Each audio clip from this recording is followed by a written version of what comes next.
Nithyanandam, welcome to all the Paramashivoham participants. Let's all settle down on our yoga mats. Nithyanandam, KAILASA Salem, please turn on your camera. KAILASA LA, please turn on your camera. We have to start now. It's already time. Yes, Nithyanandam, KAILASA LA, KAILASA Malaysia male team. Let's now sit down in a comfortable position. Sit with your head, neck and spine in a straight line. Close your eyes. Take a moment to now visualize Swamiji in your inner space. Let's take a deep breath and chant the Sadguru Vandanam. Nithyanandam Paramasukadam Kevalam Jnanamurtim Dvandvatitam Gagana Sadrisham Tattvamasya Ekam Nityam Vimalamachalam Sarvadi Sakshi Bhutam Bhavatitam Trigunarahitam Sadgurum Tam Namami. Next, we'll be chanting Shiva Mula Mantra Om Ham Hom Shivaya Namaha 11 times. Om Ham Hom Shivaya Namaha. Om Ham Hom Shivaya Namaha. Om Ham Hom Shivaya Namaha. Om Ham Hom Shivaya Namaha. Om Ham Hom Shivaya Namaha. Om Ham Hom Shivaya Namaha. Om Ham Hom Shivaya Namaha. Om Ham Hom Shivaya Namaha. Om Ham Hom Shivaya Namaha. Om Ham Hom Shivaya Namaha. Om Ham Hom Shivaya Namaha. Now, please open your eyes. Let us begin the Tattvachamanam, the ritualistic cleansing. Please bring your Panchapatram Nudharni and place it in front of you.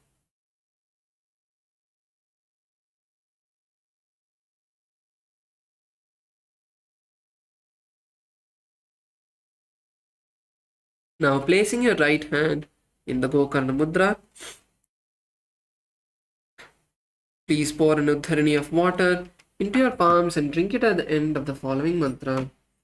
Om Atma Dattvam Shodayami Swada. Please drink the water. Now pour another Udharani of water. Om Vidya Dattvam Shodayami Swada. Please pour the water and pour another Udharani of water into your palms. Om Shiva Dattvam Shodayami Swada. Please now wash your hands with an Udharani of water. Now with the base of the right hand thumb, wipe the upper and lower lip twice. Om Ham Hridayaya Namaha. Please wash your hand with an Udharani of water. Now with the index, middle and ring fingers, touch above the upper lip and below the lower lip. Once again, wash your hand with an Udharani of water. Now with the index finger and thumb, touch the right nostril, the left nostril, and with the ring finger and thumb, touch the right eye, the left eye, right ear, left ear. Wash your hand with an Udharani of water. Now with the little finger and thumb, touch the navel, the right chest and the left chest, and with all the fingertips, touch above the head, the right shoulder, the left shoulder, and the heart center. Wash your hands with an Udharani of water. Let us now enter into the Sankalpa, the conscious resolution. Now sit With your head, neck and spine in a straight line, keep your eyes closed. Place your right hand on your left hand and both your hands on the right thigh in the Sankalpa Mudra. Now visualize what you want to manifest, what you want to set as your declaration for today.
Now visualize whatever you wanted to manifest today is already happening in your inner space. And with that, let us now chant the Sankalpa Mantra. Mamopata samasta duridakshayadvara Bhagavat Shri Nithyananda Paramashiva Prityartam Shri Nithyanandeshwari Paramashiva Shakti Sameta Shri Nithyanandeshwara Paramashiva Prityartam Cha Shubhe Shobhane Muhurte Adya Brahmanah द्वितीय परार्धे श्री श्वेतवराह कल्पे वैवस्वतमन्वन्तरे अष्टाविंशतितमे नित्ययुगे प्रथमे पादे जम्बूद्वीपे भारतवर्षे भरतखण्डे मेरोः दक्षिणे पार्श्वे शकाब्दे अस्मिन् वर्तमाने व्यवहारिके प्रभवाधीनां षष्ट्याः संवत्सराणां मध्ये विश्वावसु नाम संवत्सरे उत्तरायणे लक्ष्मी वेंकटेश्वर ऋतौ मेषमासे कृष्णपक्षे द्वितीयायां शुभदितौ मंगलवासरयुक्तायां विशाखा नक्षत्र सिद्धियोग गरजकरण एवं गुणविशेषण विशिष्टायाम् अस्यां शुभदितौ श्री कैलासोन्नत द्वादशांत श्यामला पीठारूढ़ श्री मीनाक्षी सुंदरेश्वरा भिन्न स्वरूप परशिवपुत्र रत्नकुमार गुरुमन्यतुल्यावतार श्री पार्वती स्तन्यपान लब्ध दिव्य ज्ञान विश्रुत सकल निगमागम सारभूत द्राविड वेद प्रवर्त्रे श्रीमत्परम शिव करुणा समधिगत मुक्तामय चतुरश्रया नगीयमान छत्र चामर श्री चिन्ह काहलादि समस्त बिरडावल्यलंकृत ज्ञान विज्ञान चक्रवर्ती सर्वजन संघ सद्यो निर्वाण दीक्षा वयापवर्ग वर्ष विश्रान जीमूत परमत कलप केसरी शैव सिद्धांत स्थापनाचार्य श्री राजाधिराज पांड्य महाराज गुरु शपन शाख्यादि महांधकार निवारण ज्ञान बानो वीक्षणा नरहार ध्वजोच्छेदन पूर्वक श्रीमत् ऋषभध्वज स्थापक शैव समय कर्त्रे सर्वज्ञ पीठारूढ़ श्री जगद्गुरु श्री ज्ञान संबंध देशिक स्वामी वागीश सुंदर माणिक्य वाचक स्वामी नाम अवतार भूत श्री ज्ञान संबंध स्वामी पुनरुद्धृत श्यामला पीठ सर्वज्ञ पीठ तृणवद्युत्तर द्विशततम गुरु महासन्निधान अरुणगिरि योगीश्वर परंपरागत अरुणाचल सर्वज्ञ पीठ गुरु महासन्निधान कैलास परंपरागत कांची कैलास सर्वज्ञ त्रयस्त्रिंशदुत्तर द्विशततम गुरु महासन्निधान नित्योत्सव नित्य मंगल नित्य कल्याण नित्य रचित कैलास परंपरागत आदि कैलास नित्यानंद पीठ महासंस्थान महासिंहासन पीठ कर्त्रे साक्षात् श्री परमशिव समुद्भूत कैलास परंपरागत वैवस्वतमनु इक्ष्वाकु हरिश्चंद्र भगीरथ श्रीरामचंद्र शूरसेन इत्यादि अनवच्छिन्न सार्वभौम चक्रवर्ती परंपरागत चतुष्षष्टि योगिनी मंडित चतुष्षष्टि संप्रदाय प्रवर्तक मनुधर्म शासन सूर्यवंश प्राप्त सर्वज्ञ पीठ चुरांगी साम्राज्य मूर्धाभिषिक्त चूड़ामणि साक्षात् श्री परमशिव समुद्भूत कपिल महागुरु पुनरुद्धृत महानिर्वाणि पीठ अष्टोत्तर सहस्र श्री महामंडलेश्वर साक्षात् श्री परमशिव समुद्भूत श्री महागणपति समारंभ अनवच्छिन्न पीठाधीश्वर गुरु परंपरा प्राप्त अटल पीठ अष्टोत्तर सहस्र श्री अटल पीठाधीश्वर धर्म मुक्ति स्वर्गपुर स्वर्ण पीठ त्रयोविंश गुरु महासन्निधान कैलास परंपरागत आदिपीठ सर्वज्ञ पीठ जगद्गुरु श्री कैलास पुनरुद्धारक श्री कैलास परमाचार्य श्रीमत् परमहंस परिव्राजकाचार्य वर्य सच्चिदानंद प्रणव स्वरूप श्रोत्रिय ब्रह्मनिष्ठ श्रीमद् जगद्गुरु श्री भगवत श्री नित्यानंद परमशिव श्री ज्ञान संबंध देशिक परमाचार्य स्वामिनां प्रीत्यर्थम तेषां पादारविन्दयोः भक्ति सिद्ध्यर्थम गुरुकृपा कटाक्ष सिद्ध्यर्थम क्षेम स्थैर्य वीर्य विजय आयुरारोग्य ऐश्वर्यानां अभिवृद्ध्यर्थम धर्मार्थ काम मोक्ष चतुर्विध फल पुरुषार्थ सिद्ध्यर्थम समस्त दुरितोपशान्त्यर्थम समस्त मंगलावाप्त्यर्थम भगवत श्री नित्यानंद परमशिव प्रसादेन सकुटुम्बस्य ज्ञान वैराग्य जीवन मुक्ति प्राप्त्यर्थम पूर्ण आरोग्य युक्त दृढ़गात्र योगिक शरीर सिद्ध्यर्थम परमशिव शक्ति आविष्करणार्थम नित्यानंद योगाभ्यासं करिष्ये. Please wash your hand with a ludani of water. Om apaupasprisya. Yes, now all of you can keep your Panchapatram Anudharni aside. Now let's enter into the yoga by starting with the skeleton dance. So let's all stand up on our yoga mats. And now take a moment to visualize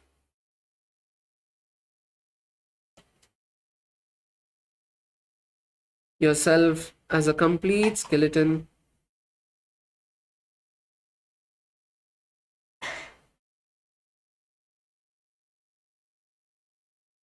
From head to toe, your entire body is just a skeleton. And now start to move your hands and legs.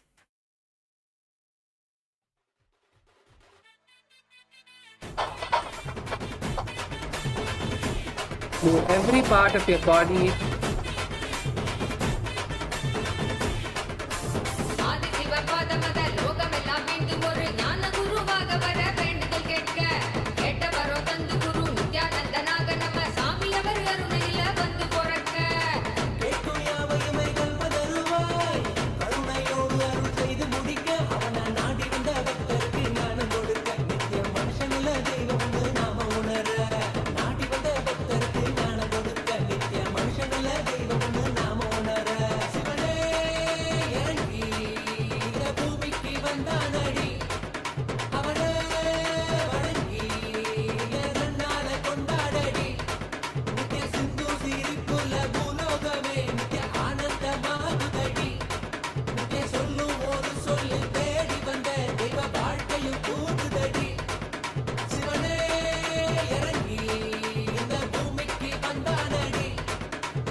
Keep moving every part of your body. Just a few more moments.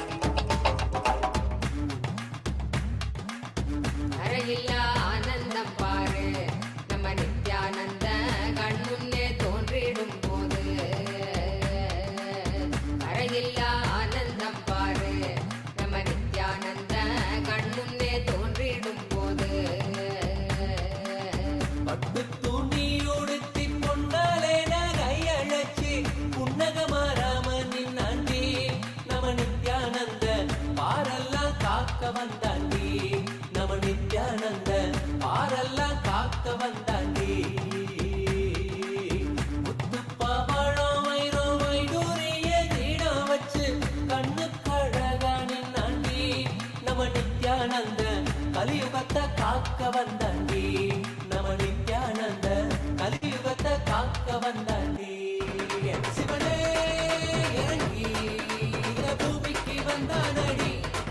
Last few moments. Let's move our body in every direction.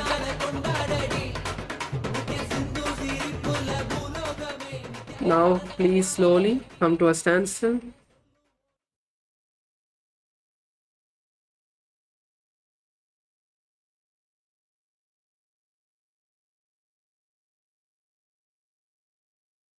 Focus on your breath.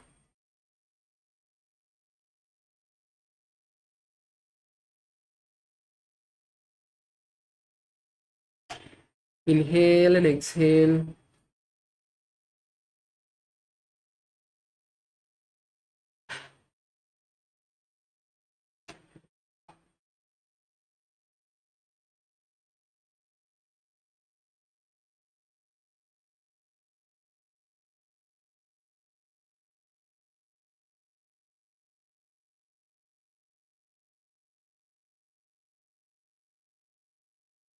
Focus on your breath.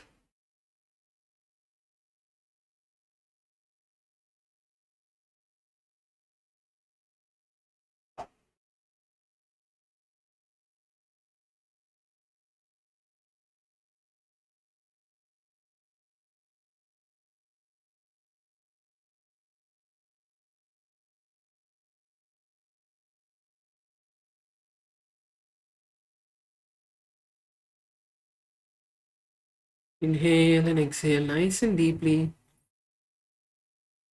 Allow your body to settle down.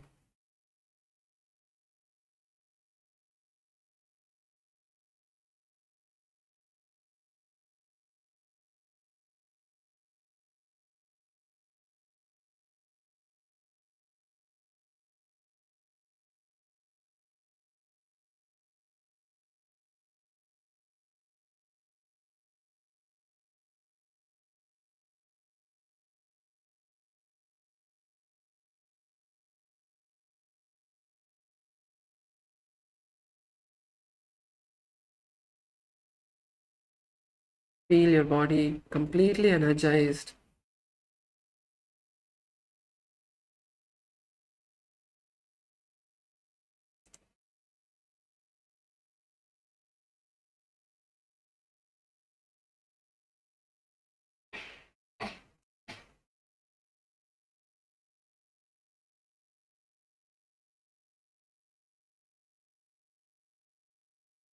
Now you can all slowly open your eyes, and we are going to be moving into the next asana for today. So now let's all down on our. We're going to be starting with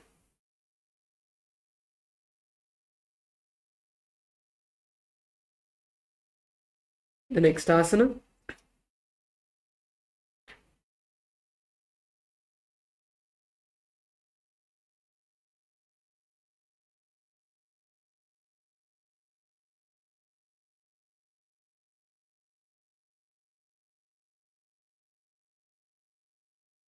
So the first asana we're going to be starting with is Petaputi asana.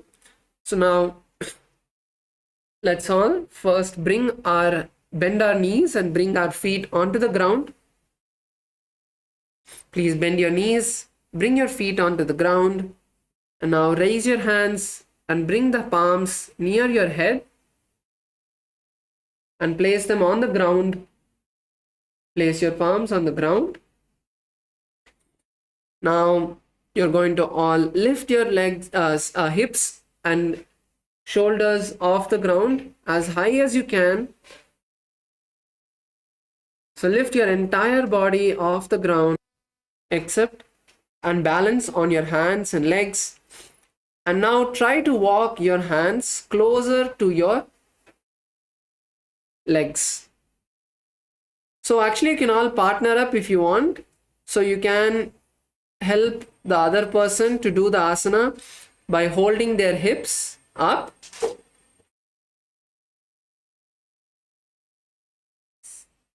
Yes.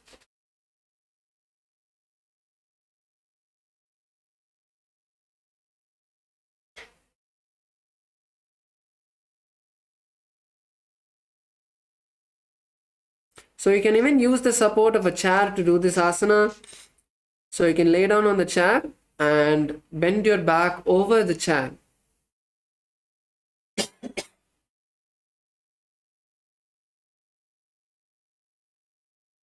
Yes, Unidanaya, that's good. Bring your hands onto the ground.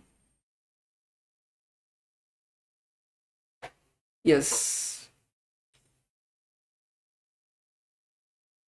Now, Paunidanaya, now try to bring your feet closer to the chair. Try to bring your feet closer and hands closer to the legs of the chair.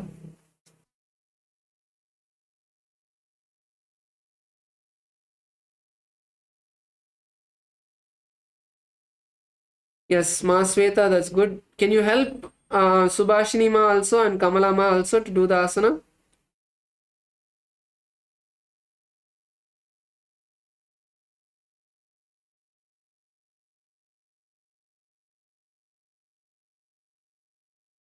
Yes.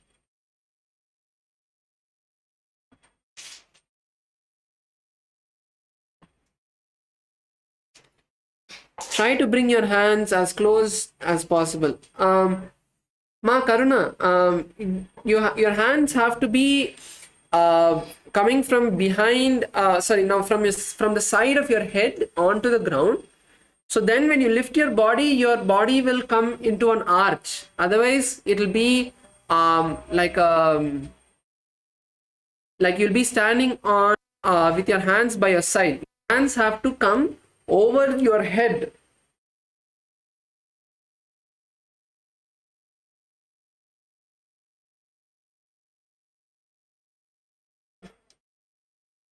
Come on, Sairamaya. You can use the support of the chair, but do the asana at least. See how Paunidanaya is doing. You can try like that.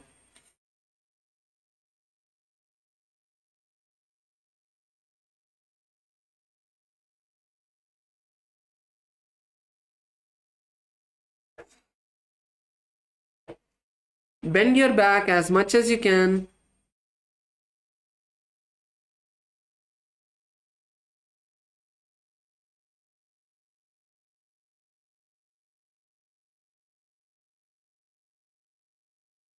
Visualize Swamiji in your inner space and chant the japa Om Nithyananda Paramashivoham. Mazi, that's good.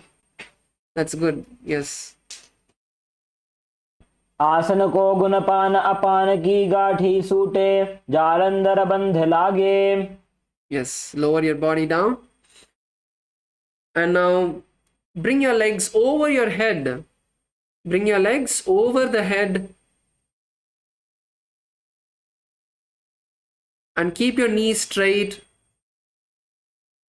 Bring your legs over your head and keep the legs straight in Vichitra Karani Asana.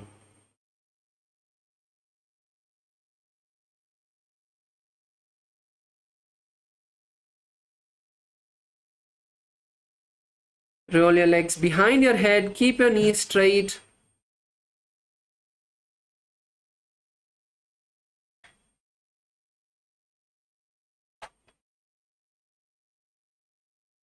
This is Vichitra Karani. Let's keep our hands, bring our hands and hold on to the legs. Bring the knees to your head. Try to bring your knees to your head. Paunidanaya, keep your hips down. No, you should not lift your hips up. Keep your hips down. You just want to fold your legs and keep your knees as straight as you can. So it's like doing Paschimottanasana with your self upside down. Try to place your toes onto the ground and hold on to the feet. Yes, Kailasa, Malaysia. Yeah, that's good. Male side.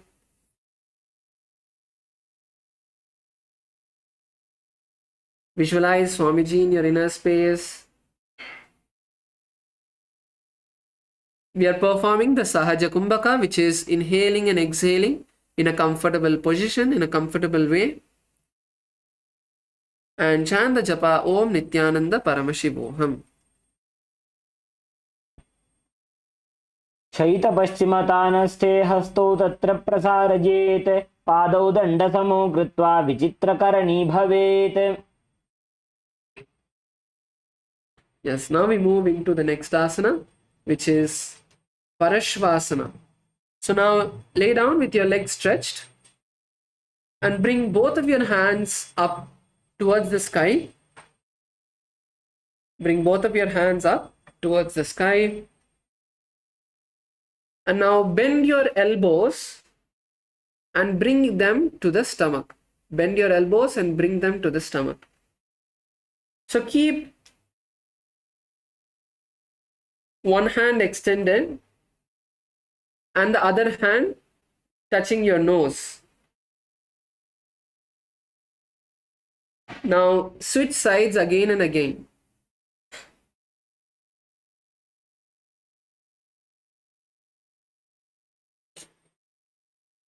Visualize an axe in your inner space and continue to perform the Sahaja Kumbhaka along with the japa Om Nithyananda Paramashivoham.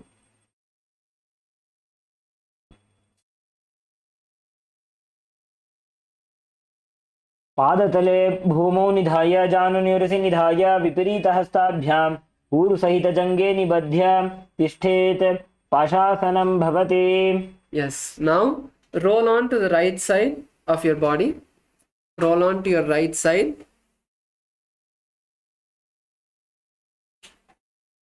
And support your head with the right hand. Keep your left hand by your side. This is Dakshinasana. Keep your hands by your side, stretched onto the hips.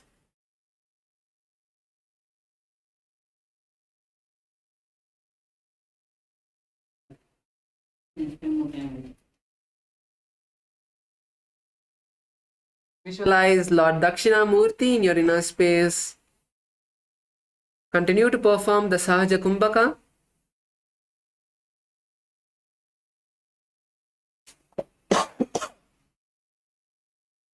Keep your knees straight. Keep your knees straight. Kailasa, Malaysia, male side. Aya, keep your knees straight. Aya on the pink mat. Keep your knees straight. And chant the japa Om Nithyananda Paramashivoham.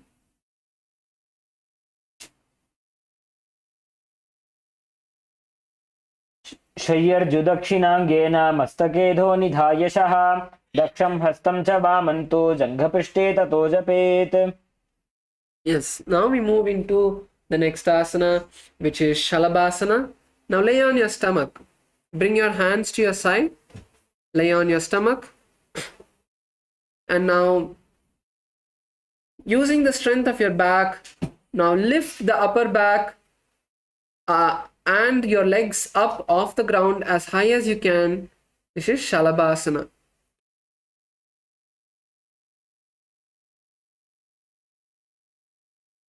Visualize a locust in your inner space. Come on, let's stay here.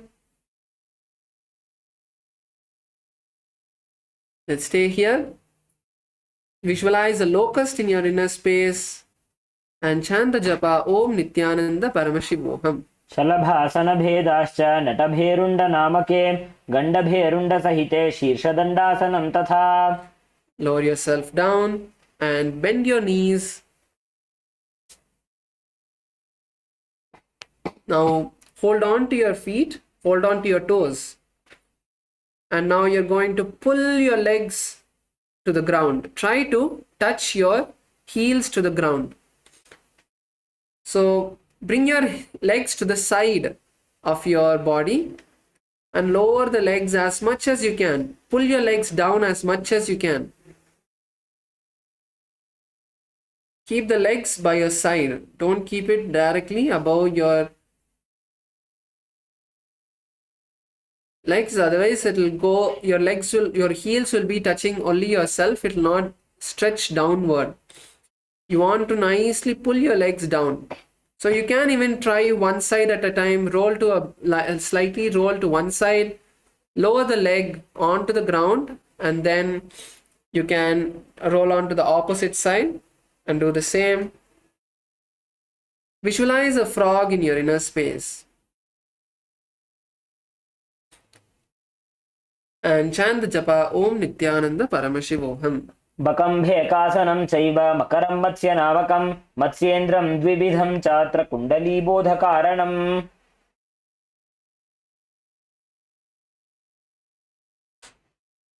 Okay, so now we are going to be moving into the next asana, which is Berundasana. Now in Berundasana, continue to hold on to your feet. Continue to hold on to your feet. Now pull your left leg towards the ground. Pull your left leg towards the ground and lift your right leg up. Yes, this is Berundasana. So pull your left leg towards the ground and raise your right leg up towards the sky. And now switch the position. Pull your left leg towards the ground and pull your right leg towards the ground and raise the left leg up.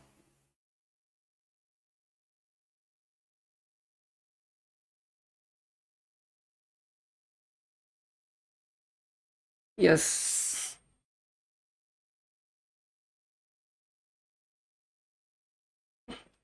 Punitha, you have to hold your left leg as well. You have to hold your left as well and lift the right leg alone. Hold both of your legs.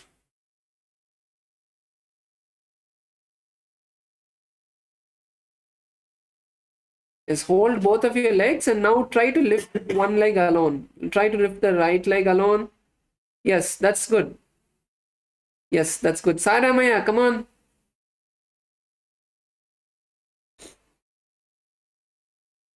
So in this asana, visualize a hyena in your inner space.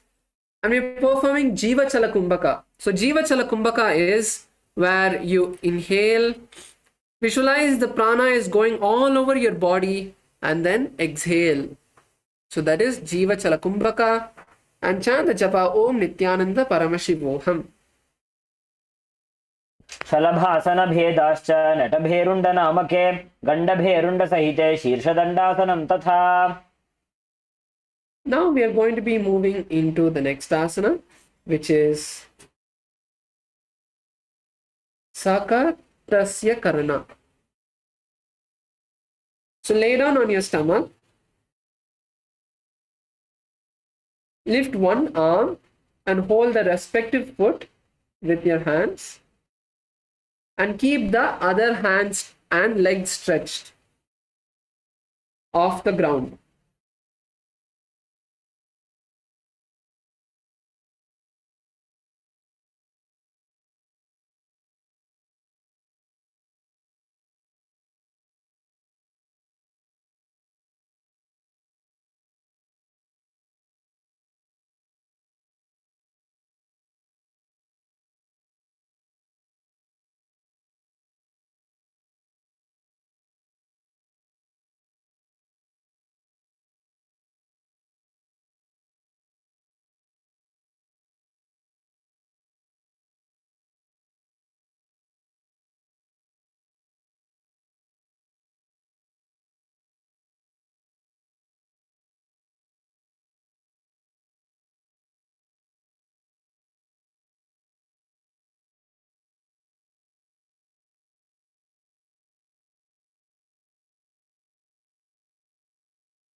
Sorry for the technical glitch. Yes, I hope all of you are able to hear us now.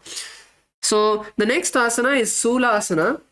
So now in Sulasana, raise your chest up, place your elbows on the ground and rest your face on the palms. Keep your knees bent. This is Sulasana. Visualize Swamiji in your inner space. And chant the japa Om Nithyananda Paramashivoham.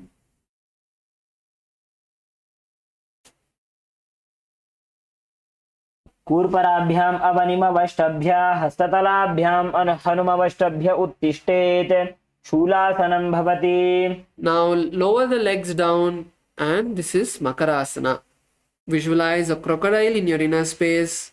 Keep your toes flat and visualize an alligator in your inner space. Chant the japa Om Nithyananda Paramashivoham.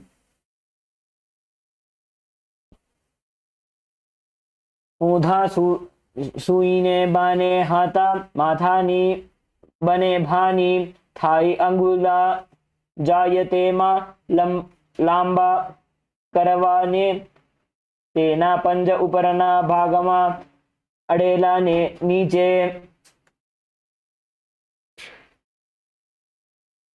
So now we are going to be moving into the next asana, which is Gandhaberundasana. So in Gandhaberundasana, place your hands by the side of yourself, by your side, and now lift your hips up, walk your feet forward, and you're going to kick your legs up. So keep your chin on the ground, lift your hips up, and now you're going to kick your legs and try to bring them over your head. So you can partner up for this. You can get support from your partner to perform this asana.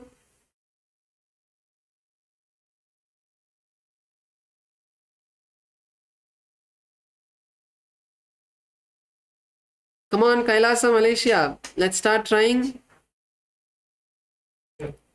You can take the support of a partner so that they can hold your legs and lower it slowly as much as you are comfortable.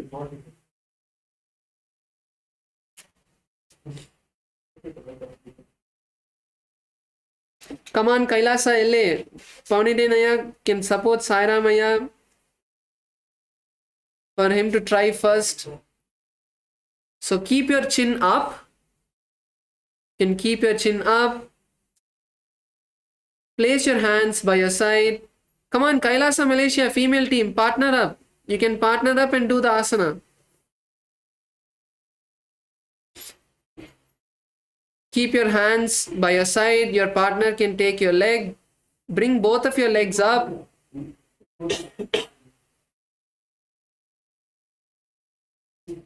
And now hold the partner's leg as much as they are comfortable with. Yoki, you can hold them.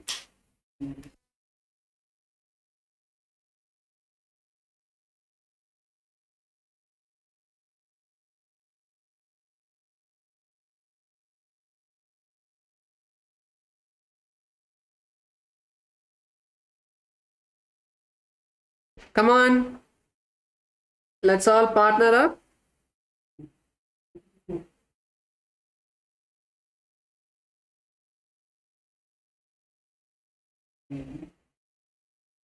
Hold your partner's legs. Go slow. Go slow.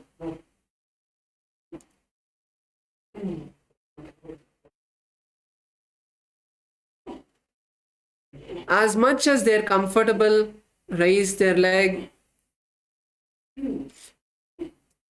Subhashini Ma, you can help Ma. Okay, Ma Devi Ma is going to support Ma Sweta. That's good. Okay.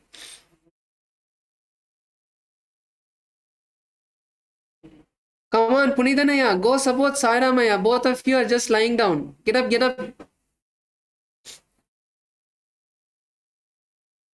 Try as much as you can. Even if you're able to lift your feet only 1 foot off the ground, that's perfectly fine. Yes, good. Kailasa Malaysia female team. That's good. Male team also. I saw both of you.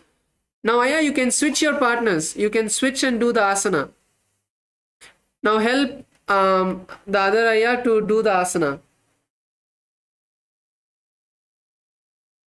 So, in this asana, visualize a hyena in your inner space and perform the asana. शलभासनभेदाश्च नटभेरुण्डनामके गण्डभेरुण्डसहिते शीर्षदण्डासनं तथा. So now we are going to be performing Gandhabherundasana too. So it's a similar variation. So now lie down on your stomach. Keep your hands stretched by your side. Keep your hands stretched to your side.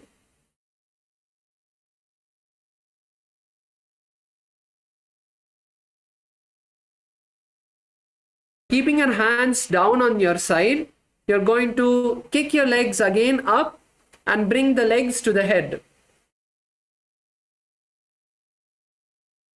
So this is Gandhabherundasana 2. Gandhabherundasana 2. Come on, let's try now.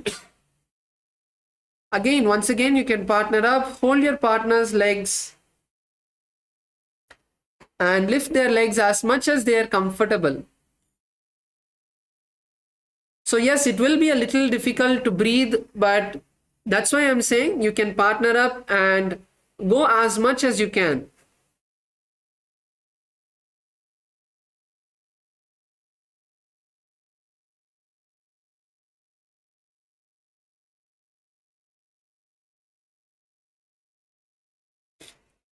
Come on, Kailasa, Malaysia, Salem, Kailasa, LA, male team.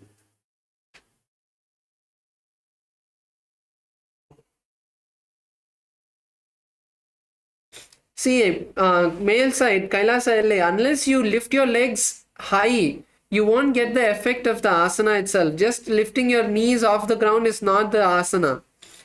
You need someone to lift your legs. So if you partner up only, you will do the asana properly. Come on, Saira Maya, come in, or Punidanaya, you go and help Saira Maya, and then after that you can switch partners. You need to lift your legs as high as you can. That's what is going to stretch your back nicely. Okay.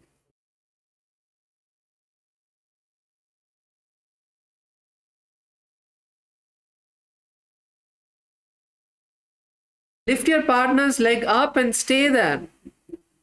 Stay there and breathe and relax and slowly come down when you are not able to hold anymore. But stay there for a few moments.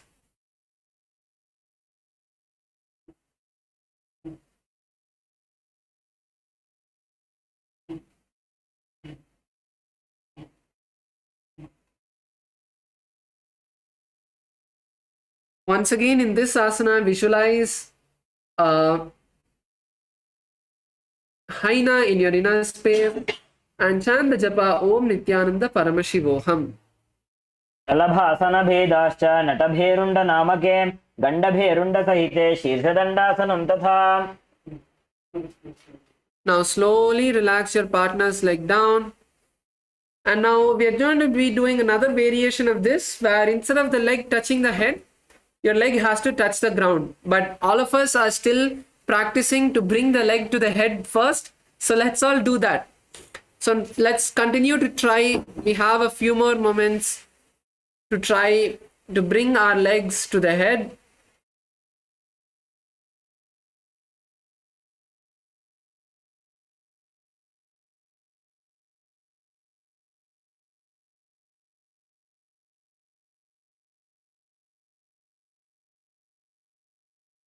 So once again, in this asana, visualize yourself as a Haina and chant the japa Om Nithyananda Paramashivoham. शलभासनभेदाश्च नटभेरुण्डनामके गण्डभेरुण्डसहिते शीर्षदण्डासनं तथा. Yes, now please come on to your knees. We are going to be performing the counter stretch for this asana. So come on to your knees.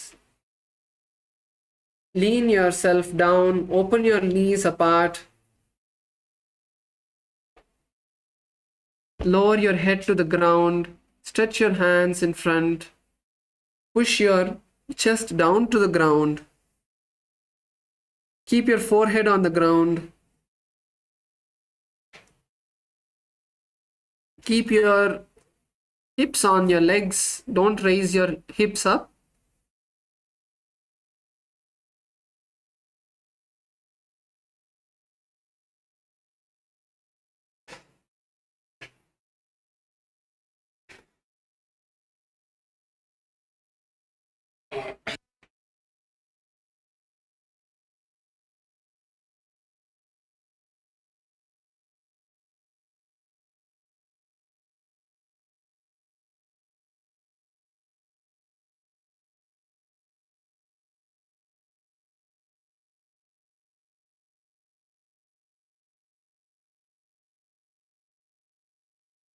Yes, now you can relax and lay down on your stomach.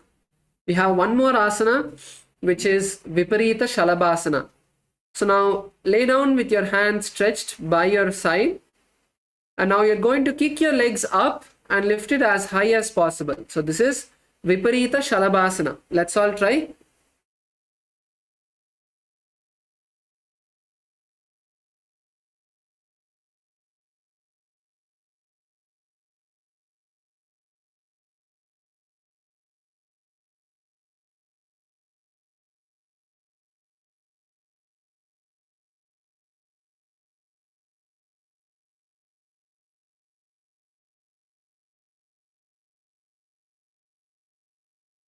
So this is Viparita Shalabhasana. So kick your legs as high as you can and visualize yourself as a locust, a grasshopper in your inner space.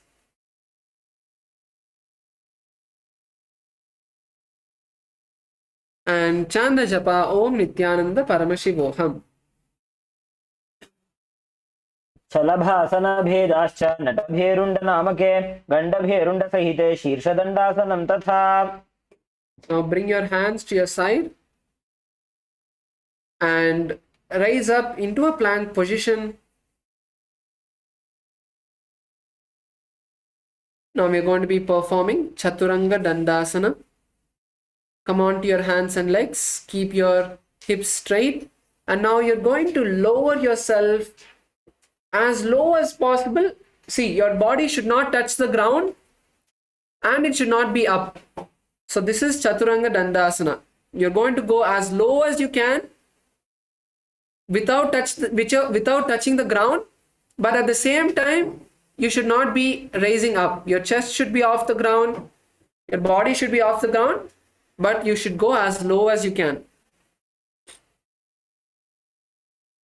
So when you're not able to hold anymore, raise up. Don't lie down. So when you're not able to hold yourself anymore, raise up. Don't lie down. And then take a break in this position and again lower yourself down. Hold your breath when you're down. If you hold your breath, you'll be able to balance more. You can also breathe. If it's whichever is comfortable, you can try and see. So you can lower yourself down. Either you can breathe if that is comfortable, or if you hold your breath, you'll be able to stay there as well. So this is Chaturanga Dandasana.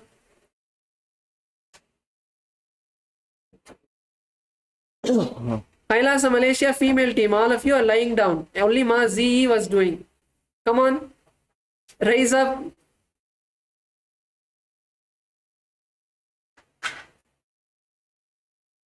Come on, Saira Maya.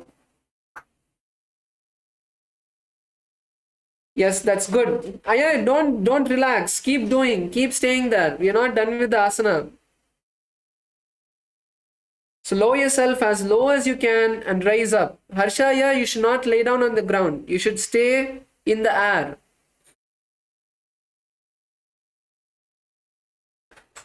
So visualize a sturdy stick, like your body is a stick. Visualize your body is like a stick on the in the air, and chant the japa Om Nithyananda Paramashivoham.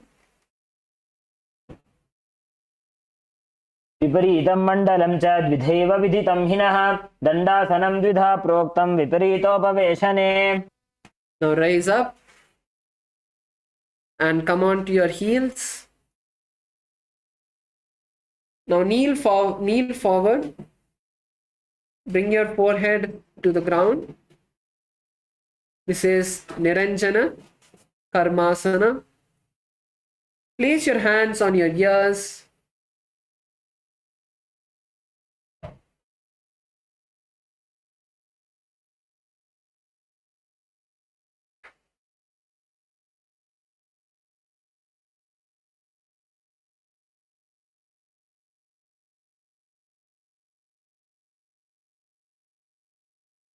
Visualize Swamiji is removing all of your karma and chant the japa Om Nithyananda Paramashivoham.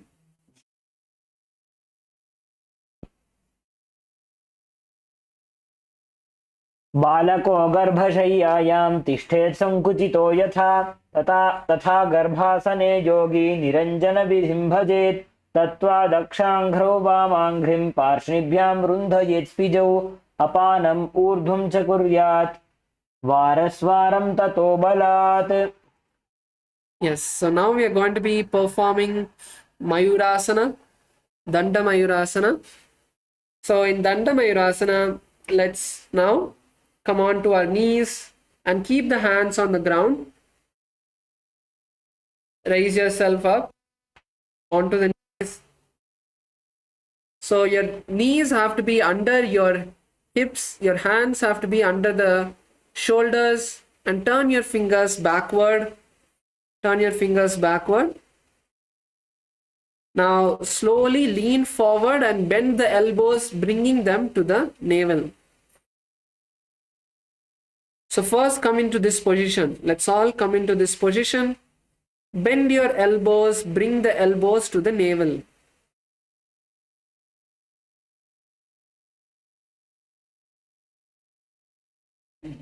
Now slowly lean forward and lift the body off the ground. This is Danda Mayurasana. Ma Govinda Rupini, you're in the right position. Just lean a bit forward and lift your legs off the ground. Even Ma Yoga Jnana Rupini, that's good. You're also in the same right position. Come on, Kailasa Malaysia, male side. Yes. Now lift yourself up, Aya.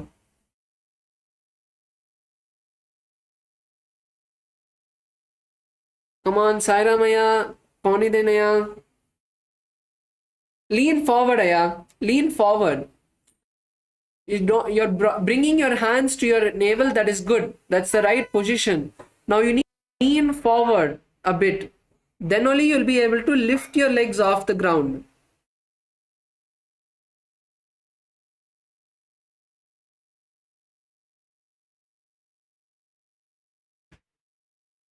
Visualize a peacock in your inner space and chant the japa Om Nithyananda Paramashivoham. मयूरं दण्डवत् कुर्यान् मायूरं दण्डनामकं कुर्यान् मायूरं पार्श्वाभ्यां मायूरपार्श्वनामकम्. Continue to be in the same position. We are not done. We have one more asana, Pangu Mayurasana. So in Pangu Mayurasana, if you are able to perform Mayurasana, you can perform Mayurasana on one hand. But if you're not able to perform Mayurasana itself, then focus on performing Mayurasana with both your hands.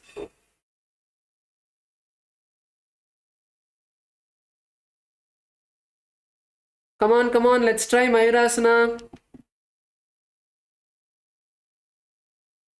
Come on to your hands, bring your hands to your navel center. You can try holding your breath in this asana. So when you hold your breath, nicely inhale, hold the breath, your stomach will be tight. So when your stomach is tight, you'll be able to perform the asana as well.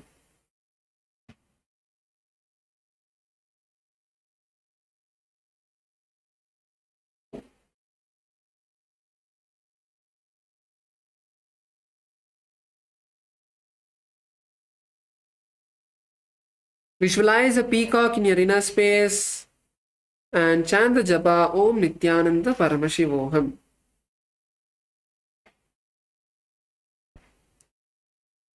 मयूरासनवत् संस्थाप्य एकेन हस्तेन एकस्य हस्तस्य मणिबन्धं धारयेत् पाङ्गुमयूरं भवति. Yes, now come on to your heels. We are moving into Jnanasana. So now in Jnanasana, sit on one heel and bring the opposite leg onto the thigh. So let's start with the left side. So you can sit on your left heel and bring the right heel onto the left thigh, and now slide the left heel onto the to your side. So basically you'll be sitting on the ground, your heel will be on the side.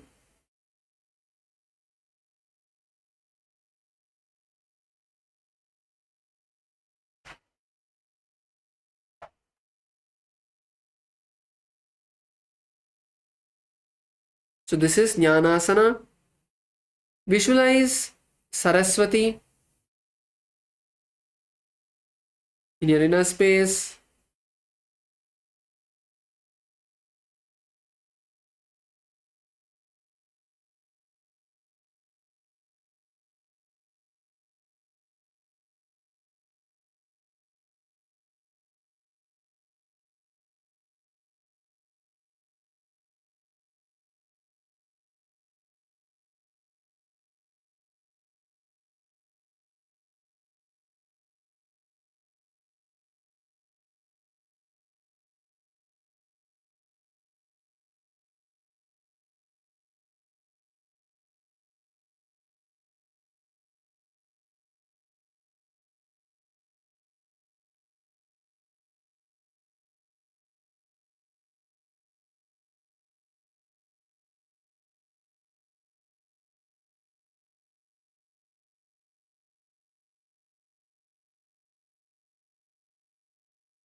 Chant the japa Om Nithyananda Paramashivoham. अथान्यदासनं कृत्वा सर्वव्याधिनिवारणं योगाभ्यासी भवेत् क्षिप्रं ज्ञानासनप्रसादतः दक्षपादोरुमूले च वामपादतलं तथा दक्षपादतलं दक्षपार्श्वे संयोज्य धारयेत्. So now continue to sit in the same position, be seated in the same position. Now you're going to hold on to your right leg and lift the leg to the right armpit. So lift your foot to the armpit from the same position. So lift your leg as high as you can. Lift your leg as high as you can. Try to bring your hand behind your. This is Kumchikasana. Yes.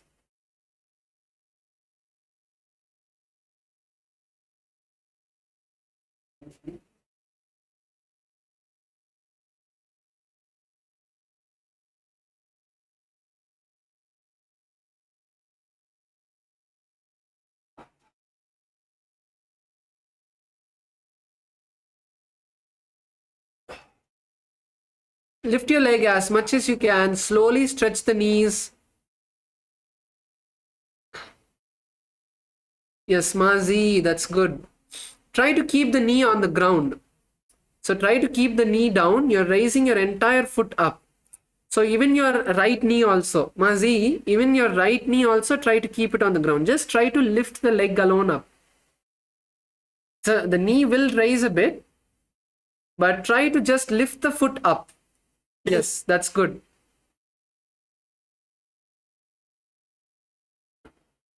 Kailasa LA.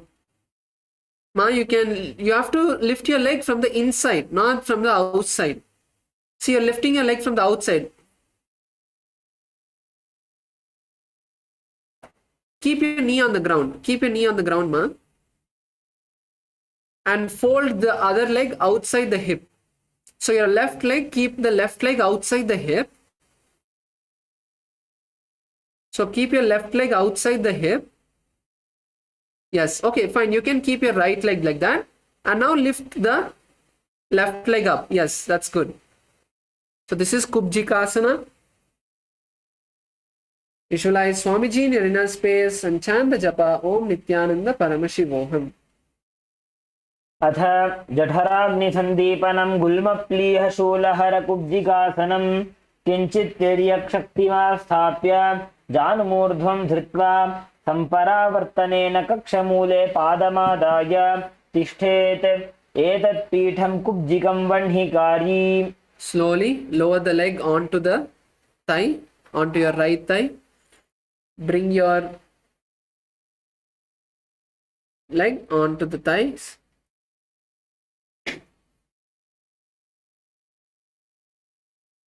Now we're going to be moving into Bharadwajasana. So now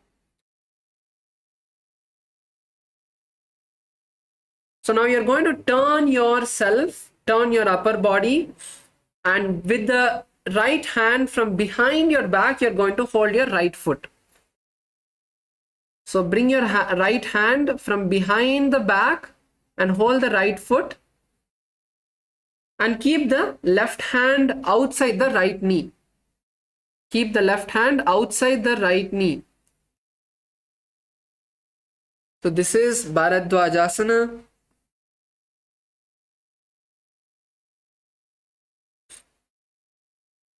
Ma Z, opposite side.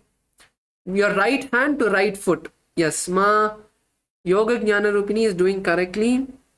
Ma Govinda Rupini, opposite side. Yes, that's good. Yes, Kailasa LA. Ma Karuna, you're doing it right. That's the Ma on the next to you. She has to turn opposite side, Ma. So your right hand to right foot. Right hand to right foot. See, a seated position is fine. Just have to turn to your right. You're turning to your left now. So you have to turn to your right.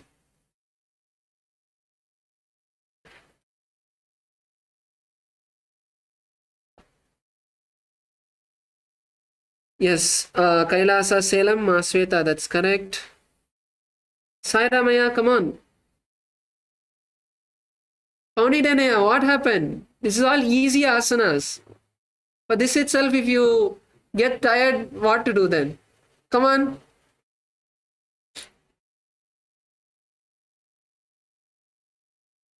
So in this asana, visualize Lord Subramanya or Kartikeya in your inner space and chant the japa Om Nithyananda Paramashivoham.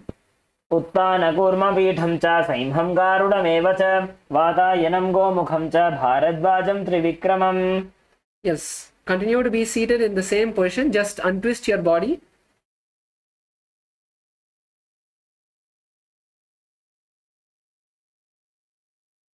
So now, using your hands, lift your foot to the navel. So lift your right foot to the navel. Yes, this is the next asana, which is Virasana 5.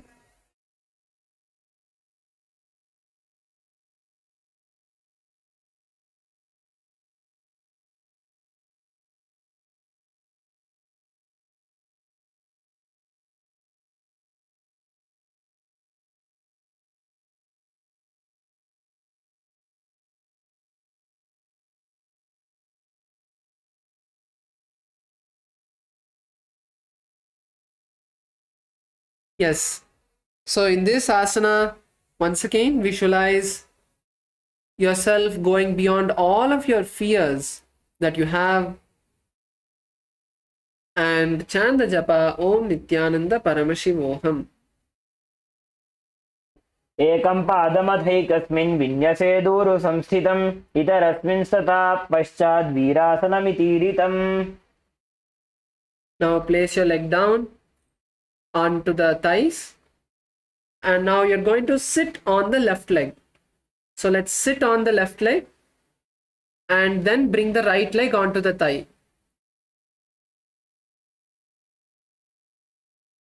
Now raise your hands above your head and interlock your fingers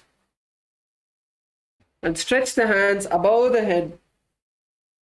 This is Bhairuvasana 2.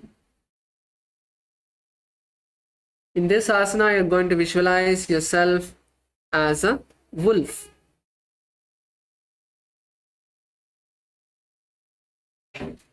मूलद्वारिटिक बैसिक धरे वामपाद गुद औंधो करे एड़ी अग्र गुदातरि धरे ऊर्ध्वचिति अंगुष्ठ तरि करे गुल्फवारिलो कूले आने पुनः माहिलो भूपरिठाने बहुरि चरण दाहिनो जोगी हृदय आनिरगावे सोई. Lower your hands down and now bring the left leg onto the right thigh. Bring the left leg onto the right thigh and keep the right leg on the left thigh into Padmasana. Now you're going to lift your right knee up. Lift your right knee up.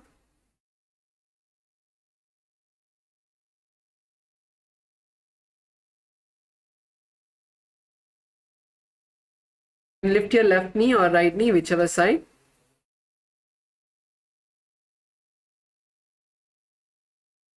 Now so if you're lifting your knees from the left side, now with your right hand, you're going to bring your right hand around the knee. Bring your right hand around the left knee.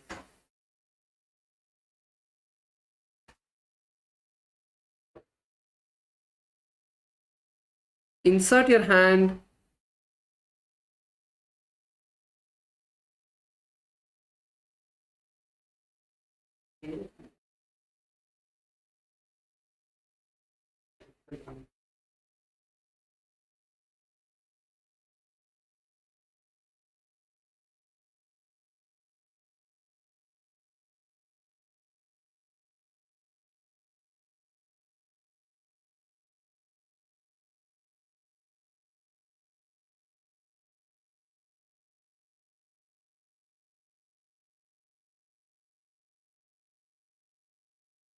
now you're going to try to insert your hand and insert your left hand inside your leg, insert your right hand inside between your legs, wrap your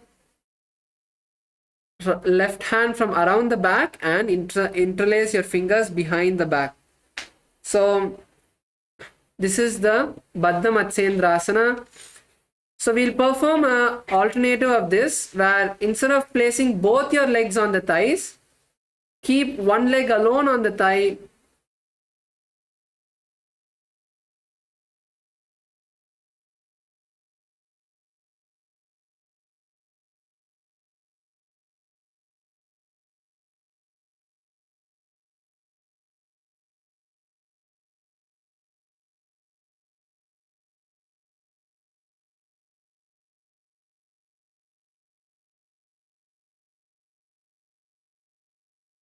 Instead of placing both your legs on the thigh, keep one leg down and keep one leg up and wrap your hands around yourself.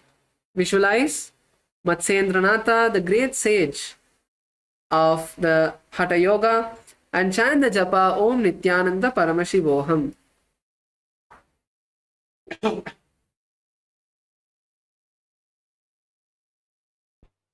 मत्स्येन्द्रपीठं जठरप्रदीप्तिं प्रचण्डरुक्मण्डलखण्डनास्त्रम् अभ्यासतः kundalini प्रबोधं दण्डस्थिरत्वं हि ददाति पुंसां करेण बन्धये तत्तु बद्धमत्स्येन्द्रमासनम्. Yes, now lower the leg down. Now let's perform Jnanasana on the opposite side. So this time, place your right leg outside of the hip and the left leg on the right thigh. Keep your hands on the knees and visualize Goddess Saraswati in your inner space. This is Jnanasana. Chant the japa Om Nithyananda Paramashivoham. अथान्यतासनं कृत्वा सर्वव्याधिनिवारणं योगाभ्यासी भवेत् क्षिप्रं ज्ञानासनप्रसादतः दक्षपादोरुमूले च वामपादतलं तथा दक्षपादतलं दक्षपार्श्वे संयोज्य धारयेत्. Yes, now we are going to be performing Kubjikasana on the opposite side. So now Lift your left leg as high as you can. Lift your left leg as high as you can and try to bring it behind your hand or under the armpit. Lift your leg as much as you can. Visualize Swamiji in your inner space. Use both of your hands to lift your leg as high as you can.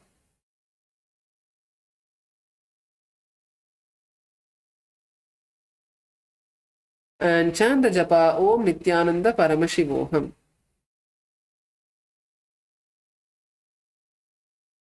अथ जठराग्निसन्दीपनं गुल्मप्लीहशूलहरकुब्जिकासनं किञ्चित् तिर्यक्शक्तिमा स्थाप्य जानुमूर्ध्वं धृत्वा सम्परावर्तनेन कक्षमूले पादमादाय तिष्ठेत् एतत् पीठं कुब्जिकं वह्निकारी. Now bring the leg onto the right side.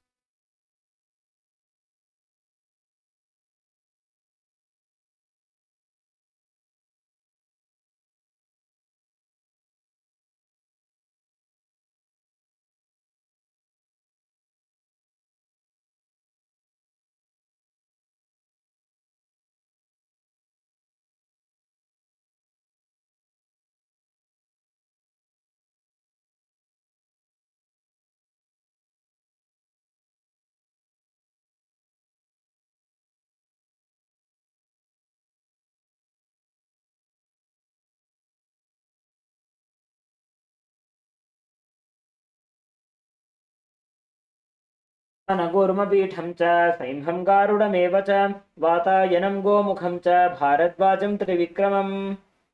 Now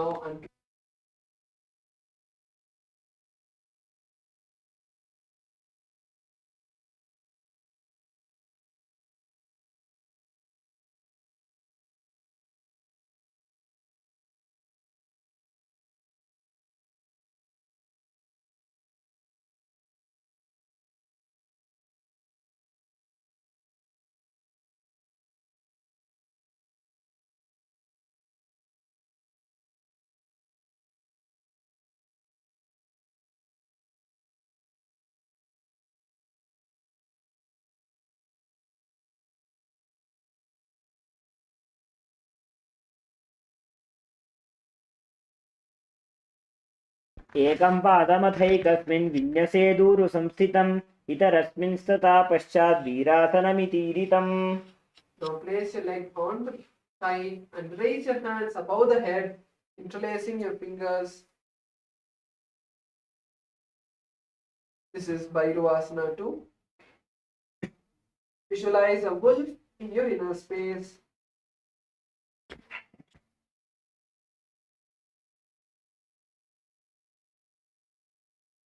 मूलद्वारटिकबैसिकधरे वामपादगुद औन्धोकरे एडी अग्रगुदातरिधरे ऊर्ध्वचिति अङ्गुष्ठतरिकरे गुल्फवारिलौ कूले आने पुनः माहिलो भूपरिठाने बहुरिचरणदाहिनो जोयी हृदय आनि लगावे सोई.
पाद्मं ब्रह्मंस्तथा सैद्धं स्वस्तिकं वज्रमासनं बद्धकोणं भद्रपृष्ठं मूलबन्धं तथैव च. Now continue to be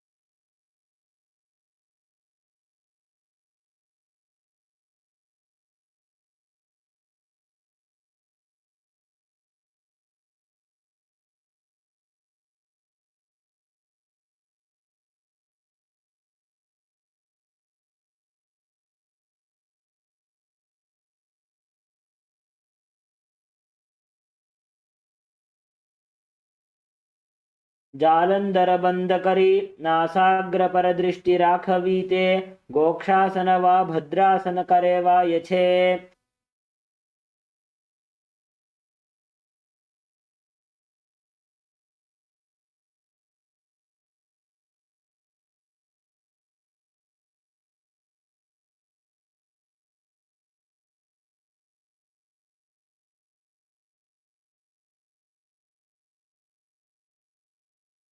Nithyananda Maharaj, you're not audible. Yes, Nithyananda, sorry for the technical glitch. Is it heard now? Now we are going to be moving into the next asana, which is Yonyasana. Now hold on to your toes and lift the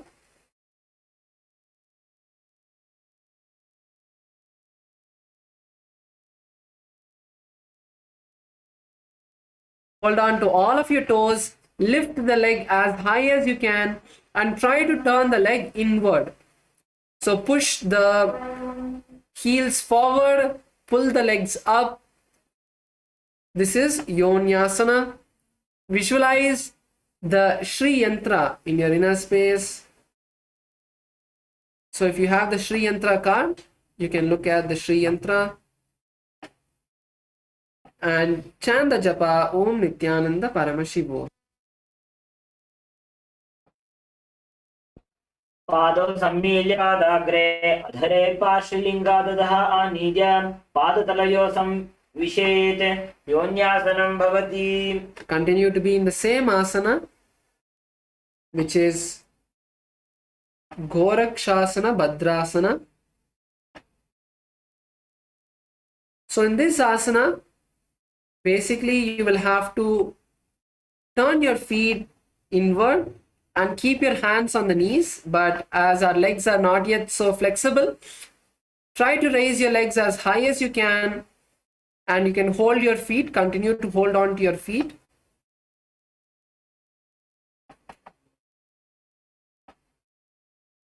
Visualize the great sage Goraknatha and chant the japa Om Nithyananda Paramashivoham. वृषणनि नीचे Seoni नाडाबा भागमाडाबा पगनी AD पगने उल्टा विने राखवी. Now we are going to move into the next asana, which is Kama Dahana Asana. So now sit with your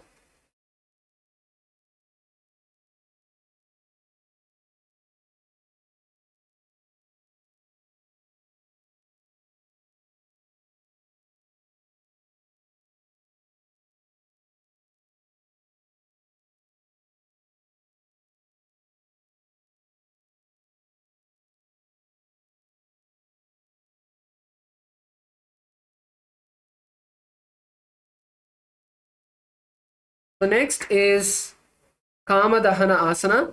Now sit with your soles together behind you, toes pointed backward, bring the soles together and cross your hands behind your back and hold on to opposite ankles. Try to hold on to your ankle.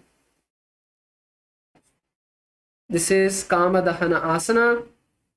Visualize Swamiji in your inner space and chant the japa Om Nithyananda Paramashivoham. भद्रासनं सुखं स्थाप्य विपरीते तु द्वे पदे अनेन यदि कुर्याचै तत्कामदहनं भवेत्.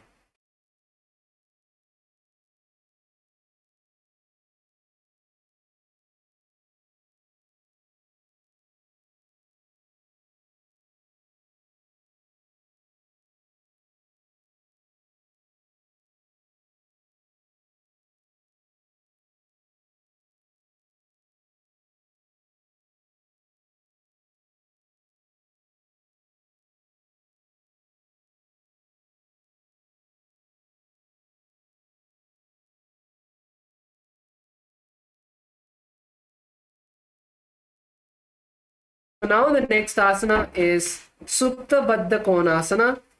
So now bring your legs to your navel, to your stomach.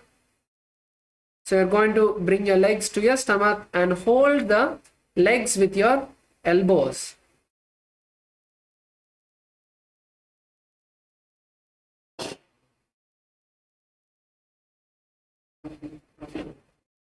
So first, you can all try to use your hands and hold on to your leg. Bring your leg to the stomach. Try to keep the knees on the ground. Lift your legs as high as you can. Visualize Swamiji in your inner space.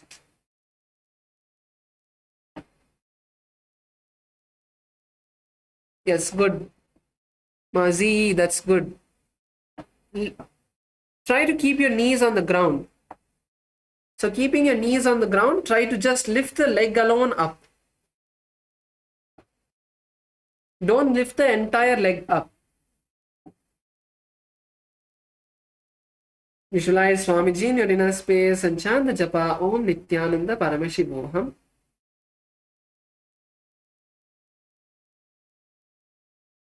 महामुद्राबद्ध कोनौ tadasana विभेदकान् विनोतानः सदा कुर्यादन्तर्वत्नीपति प्रिया. Next is Bekasana 2. Continue to stay in the same position. Keep your legs up to your navel. This time we are going to be visualizing a frog in our inner space. Bekasana 2. Continue to lift your legs up to your navel center. You can try one leg at a time. So you can lift one leg.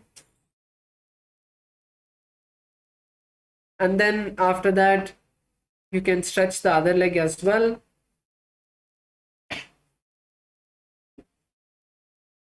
Visualize a frog in your inner space.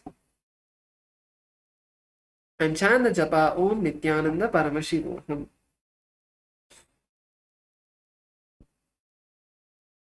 ध्यायेद्धिचित्पदं भ्रान्तमास् आसनस्थः सुखाय च यदि सर्वाङ्गमुत्तोल्य गगने खेचरासनं महाभेकासनं प्रोक्तं सर्वसिद्धिप्रदायकं महाविद्या महामन्त्रं प्राप्नोति जपतीयः. Now we are going to be doing a similar asana. So instead of the feet touching your navel center, your feet will be together. So soles of the feet together, like doing a namaskara with your feet.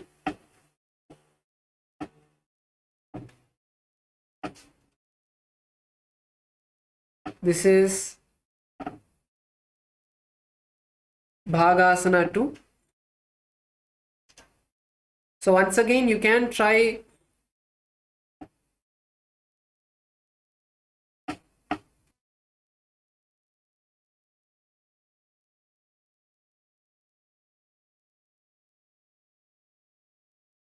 so lift your legs as high as you can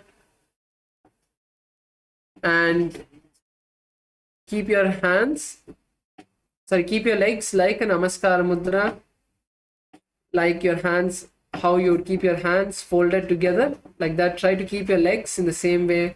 Visualize Swamiji in your inner space and chant the japa Om Nithyananda Paramashivoham. पग उलटा मोड़ी बैठे पगा का माहिला गुल फफूला पाशते लगा दे पाछे पगथलिया का पिष्टी हाथास्यो मोड़ी. The next is Siddha Jiviyasana. So now you're going to try to bring your toes towards your perineum.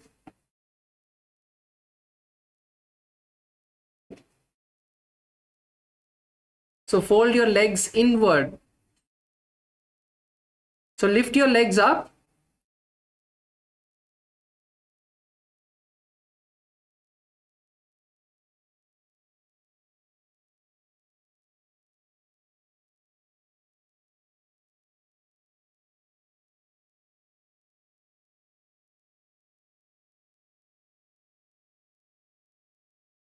Just lift your legs up as high as you can.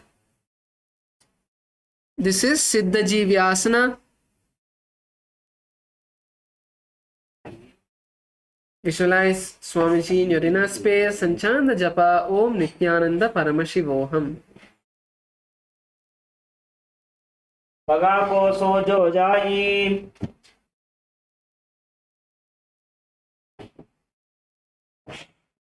So now we are going to be performing a similar asana. So in this asana, you will have to Keep your legs in the same way, but this time bring your hands into a Namaskara Mudra.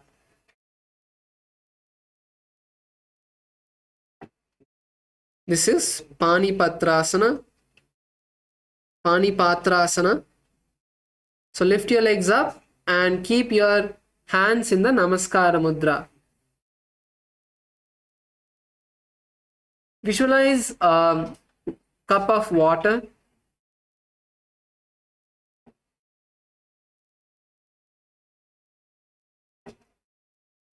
And chant the japa Om Nithyananda Paramashivoham.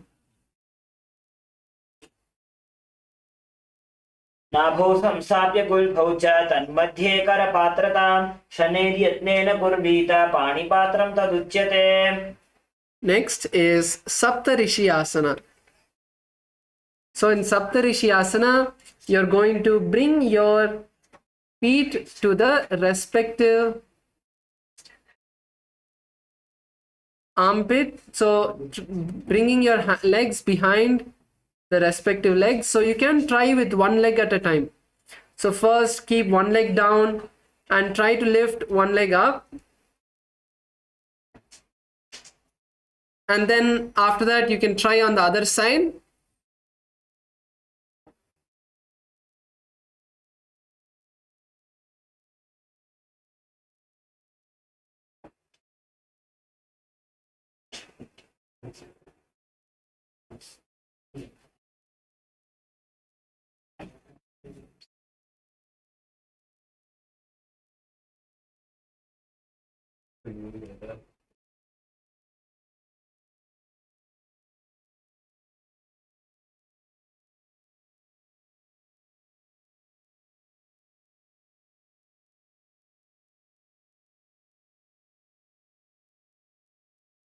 So let's try to raise our legs up. You can bring one leg at a time. Try to slowly stretch.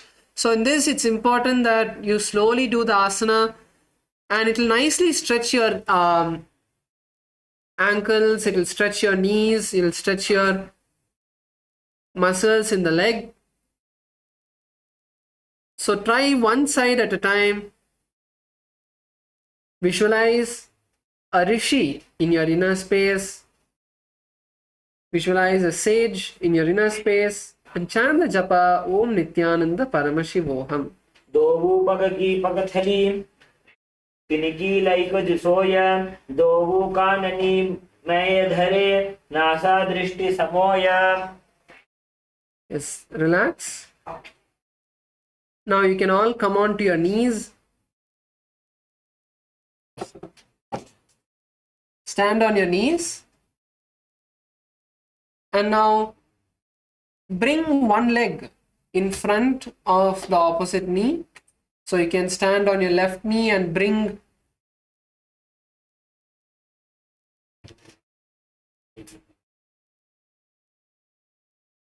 one leg onto the opposite thigh. So this is Suktyasana. So now that once you place your right leg on the left thigh, then or whichever leg you're placing, you can switch the position. So this is a easier variation of the asana that we are doing for all of you to perform. So the actual asana is where you'll be bringing both of the leg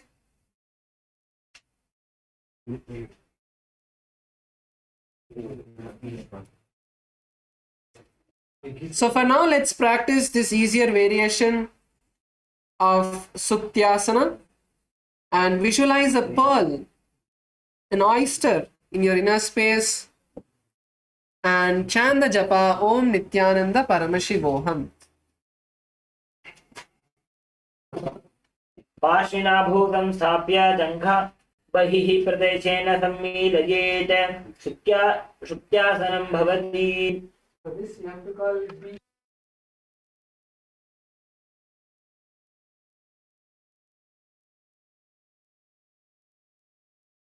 Now let's all settle down. Sit in a cross-leg position or in Padmasana.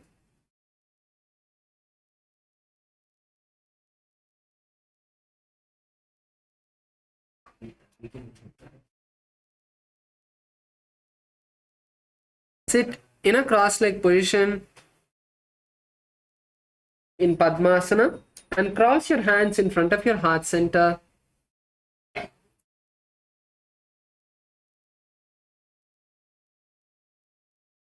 Not Namaskara Mudra, but cross your hands in front of your heart center.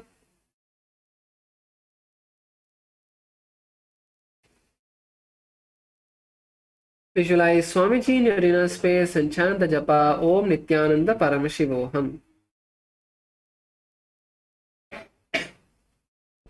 जमनु पगने ठने डाबा पगनी आग नीचे राखीने. Now place your hands on the knees and visualize a lotus in your inner space. This is Ambujasana. Now contract your lips and inhale through your mouth and exhale through the nostrils. This is Kaka Chanchu Kumbhaka. We're going to be performing the Kaka Chanchu Kumbhaka from this asana. Inhale through the clenched mouth and exhale through the nostrils. Chant the japa Om Nithyananda Paramashivoham. अपानमुत्थाप्य शनैः स्वशक्तितः प्राणं समाकृष्य च कुम्भकं चरेत्. Now cross your hands onto the opposite knees. Cross your hands onto the opposite knees.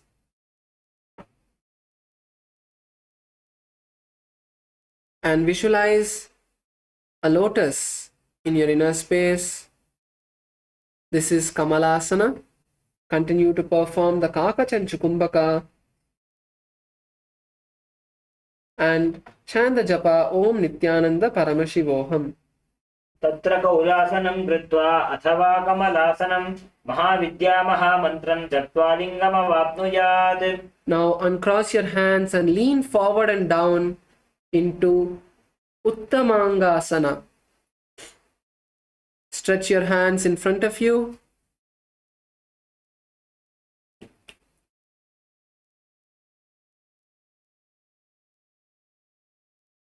Stretch your hands in front of you. This is Uttamangasana. Lower yourself as much as you can. Stretch your hands in front of you. Visualize Swamiji in your inner space. Continue to perform the Kaka Chanchu Kumbhaka as you inhale through the mouth and exhale through the nostrils.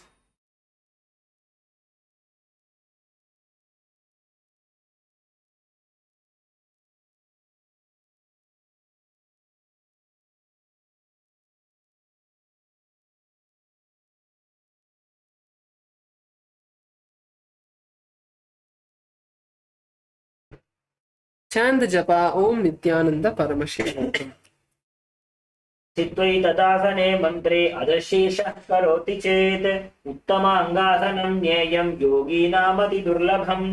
एतदासनमात्रेण शरीरं शीतलं भवेत्. पुनः प्रसादेन चैतन्यकुण्डली भवेत्.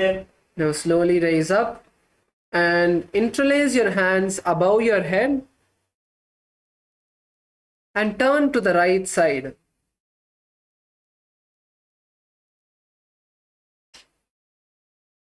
Visualize Paramashiva in your inner space. This is Padmasana 5. Visualize Paramashiva in your inner space. Continue to inhale and exhale in Kaka Chanchu Kumbhaka. Contract your mouth. Inhale through the mouth and exhale through the nostrils. Chanchu Kumbhaka. And chant the japa Om Nithyananda Paramashivoham.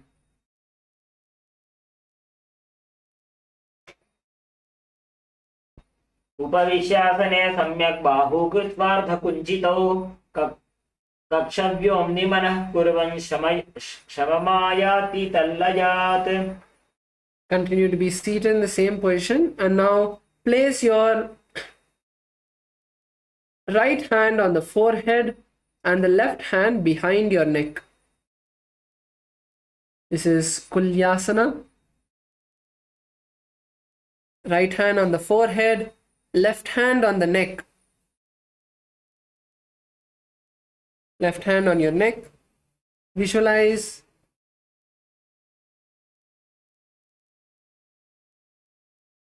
a powerful energy in your crown center.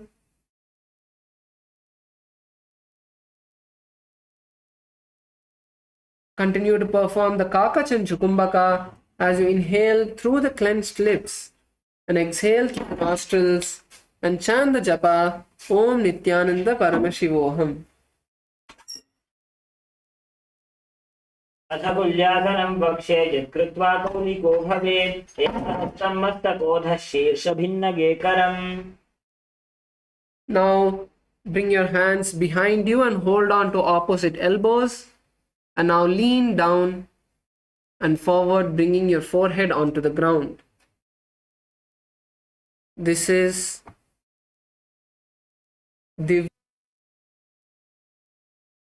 bring your forehead onto the ground.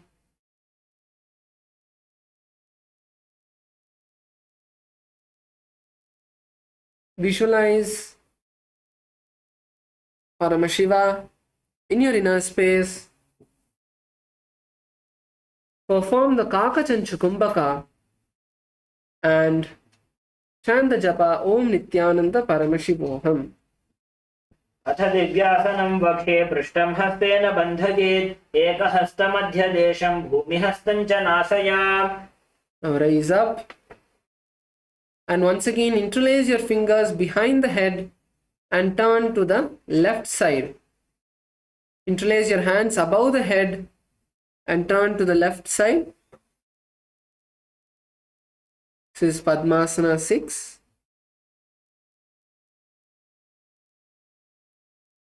Perform the Kakachanchukumbaka and chant the japa Om Nithyananda Paramashivoham.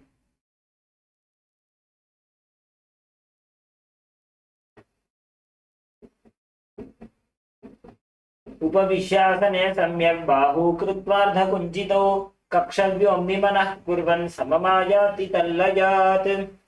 Now place your left hand on your forehead and right hand behind your neck. This is Kulyasana. Visualize a powerful energy in your crown center, in your Sahasrara Chakra. Perform the Kakachanchukumbaka. Inhale through the mouth, keeping your lips clenched, and exhale through the nostrils. Chant the japa Om Nithyananda Paramashivoham.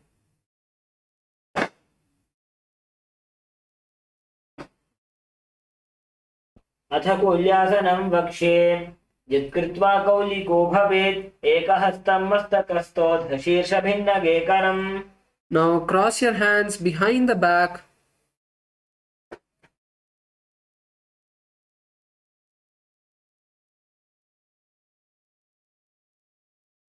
And lean forward and down.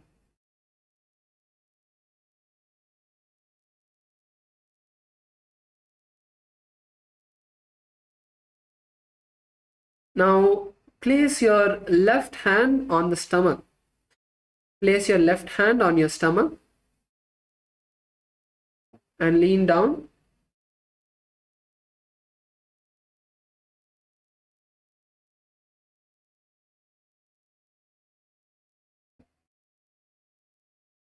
This is Divyasana.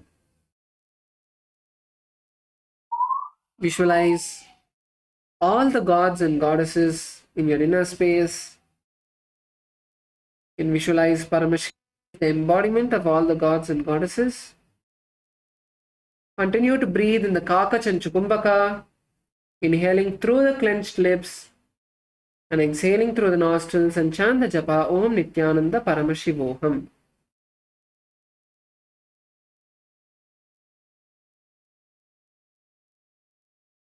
अथ दिव्यासनं वक्षे पृष्ठं हस्तेन बन्धयेत् एकहस्तमध्यदेशं भूमिहस्तं च नासया. Now raise up and place your hands on top of your navel center.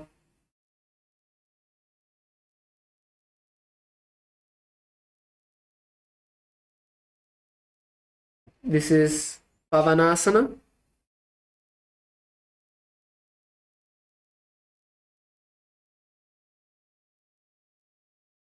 Visualize your body being completely purified and chant the japa Om Nithyananda Paramashivoham. अथान्यदासनं वक्षे साधकानां हिताय वै पवनासनरूपो खेचरो योगिराट् भवेत्. Now we are going to be performing Valgulyasana. So now in Valgulyasana, you're going to insert your hands between the gaps of your thighs and legs. So you can place one hand at a time. So first place one hand and then place the other hand in front of the foot and then cross the other leg. Then you're going to raise your legs up to your chest and bring your hands to your neck.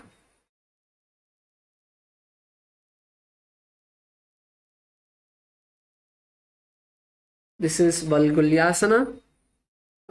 So place one foot, cross one leg over the hand.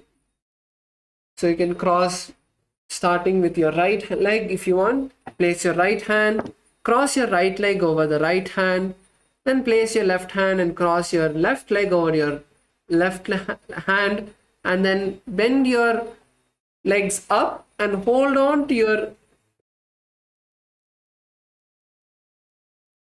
neck with both your hands. Visualize a bat in your inner space. And now we are going to be performing Ujjayi Kumbhaka. So inhale through the mouth to the back of the throat. Inhale through the back of the throat and exhale through the nostrils and chant the japa Om Nithyananda Paramashivoham. अथ भूरिभुक्तस्य पाचनं सद्यो जरामशूलादो वल्गुल्यासनम्. Continue to stay here and visualize Lord Rama in your inner space. Continue to chant the japa Om Nithyananda Paramashivoham. प्रथमकरे पद्मासन आचे सूधो सोवे भूपरिपाचे घोड़ा अरुजंघा ये दोवु भूसो लगता राशे सोई. Continue to stay here, the last asana in this position. Now visualize yourself as generating ultimate, unlimited energy in your body and chant the japa Om Nithyananda Paramashivoham. मायूरं पिञ्छमायूरं पद्मपीठसमन्वितं कौकुटं गर्भपिण्डं च कौर्मं योगनृसिंहकम्. You can relax. Now let's open our legs, give our legs a shake. In the last 8 asanas of the Tritiya Vinyasa Krama, let's shake our legs out a little bit.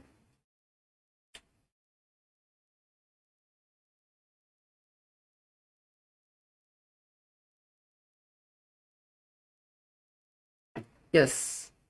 Now let's come back into Padmasana. Cross your legs into Padmasana. Place your hands in front of you. As we now move into Simhasana, keep your hands in front of you and now inhale through the mouth and exhale forcefully through the mouth, sticking your tongue out in Simhasana. Visualize a lion in your inner space and gaze to your third eye. Chant the japa Om Nithyananda Paramashivoham.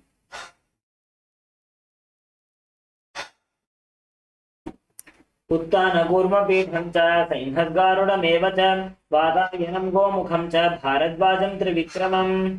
Now continue to sit in Padmasana and now lean forward and keep your hands on the ground Keep your hands on the ground and lean forward, slowly lifting the legs up.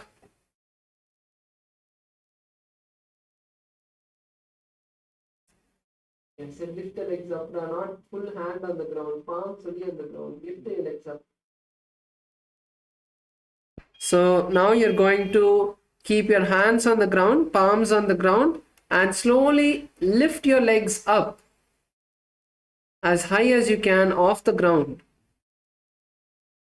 So you can use so you'll be leaning the legs onto the hands.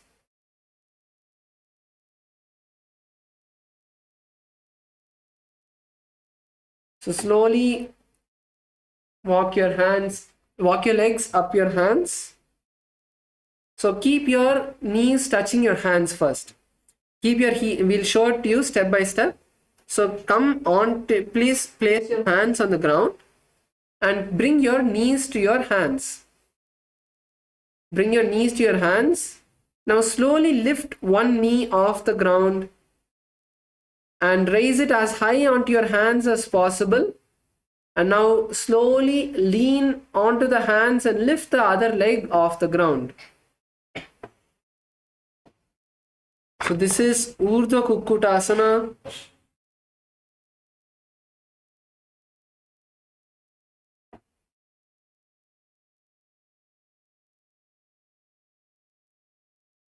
Visualize a rooster in your inner space and chant the japa Om Nithyananda Paramashivoham. ऊर्ध्वकुक्कुटवासिष्ठ मरीचहल मत्स्यगम्बरि वृत्तिं चोदरस्य विविधं धनुरासनम्. Now lower yourself down. Continue to sit in Padmasana. Now we're going to perform Padmasana 6. Cross your hands behind. So first you can open your legs and cross your legs into Padmasana, bringing the legs nice and deep into the thighs. So we're going to be crossing our hands behind the back and hold on to the feet.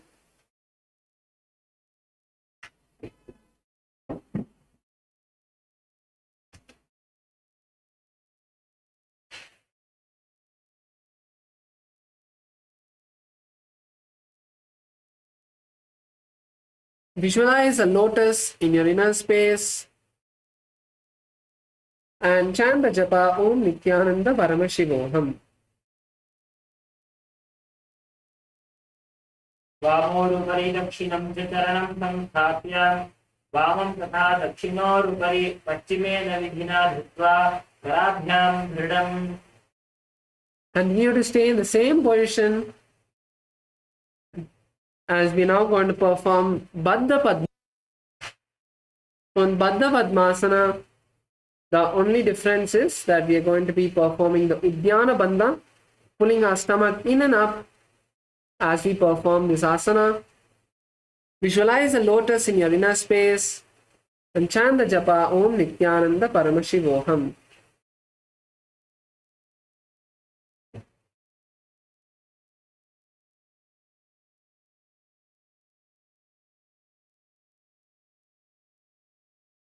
पद्मासनं सुसंस्थाप्य तदङ्गुष्ठद्वयं पुनः विक्रमेणैव हस्ताभ्यां बद्धपद्मासनं भवेत्. Now bring your hands to the neck. Place your hands on the neck and keep the elbows together.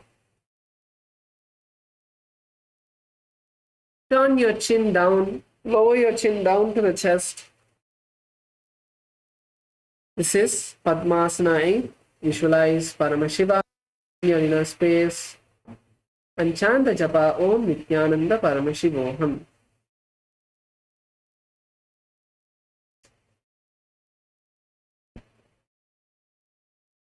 पद्मासनस्थिता Yogi जनसंगविवर्जितः विज्ञानादिद्वितीयाभ्याम् अङ्गुल्याभ्यां निरोधयेत्. Now lay down on your back with your legs in Padmasana. Lay down on your back with your legs in Padmasana. We are going to be performing Urdhva Padmasana. So place your hands on your hips and lift your legs and hips and back off the ground. So use some momentum to Lift your legs off the ground.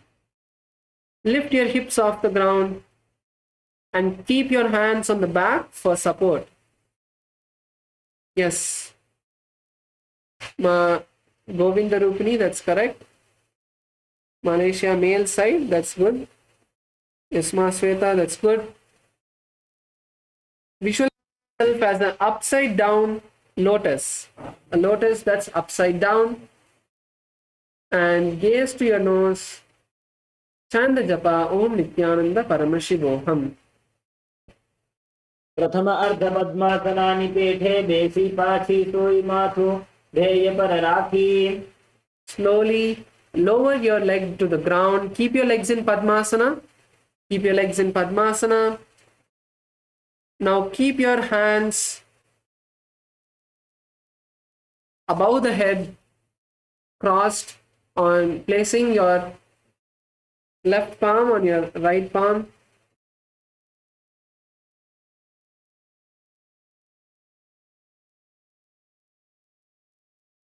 Sorry, keep your palms together in Namaskara Mudra. Keep both of your palms together in Namaskara Mudra behind your head. Visualize a mountain in your inner space in Parvatasana 2. अथ वक्षे महादेव पर्वतासन मंगलम यत्कृत्वा अस्थिररूपी स्यात् चक्रादिविलोपनम्. Now stretch your, open the legs up, keep your hands by your side, and we're entering in Shavasana 2. Finally, we have completed the Dvitiya Vinyasa Krama and the Tritiya Vinyasa Krama. Stretch your legs. Let's enter into Shavasana 2. Keep your legs stretched. Keep your hands by your side.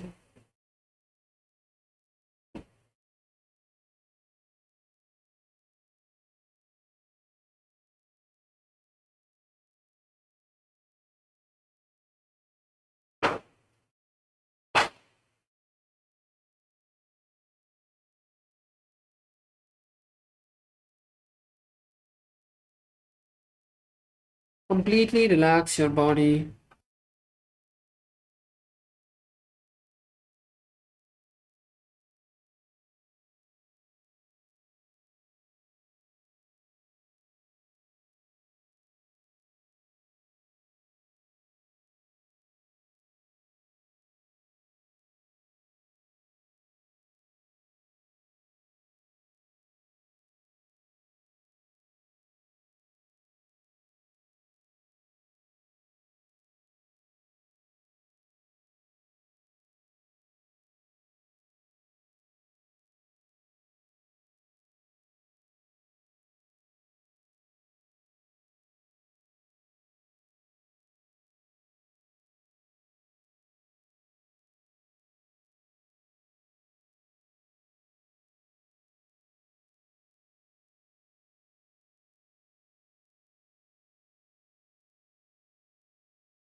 Now, slowly come back to your body.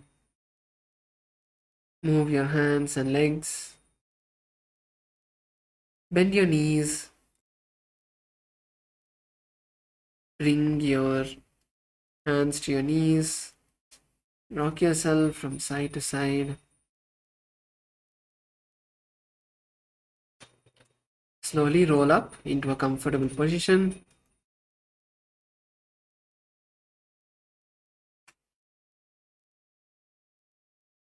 Keep your eyes closed.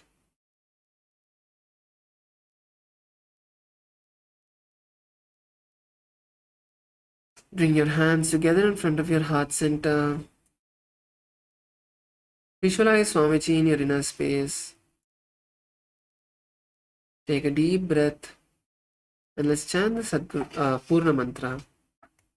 Om Purnamada Purnamidam Purnat Purnamudachyate Purnasya Purnamadaya Purnamevavashishyate Om Shanti Shanti Shantihi Hari Om Tat Sat Sarvam Bhagavat Shri Nithyananda Paramashiva Padukarpanamastu Om Nithyanandam.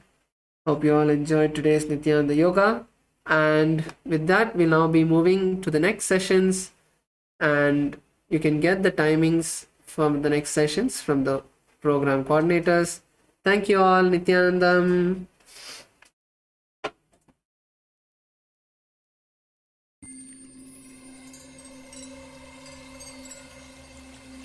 I welcome you all with my love and respect. Let you all open all your three eyes. Om Nithyananda Paramashivoham.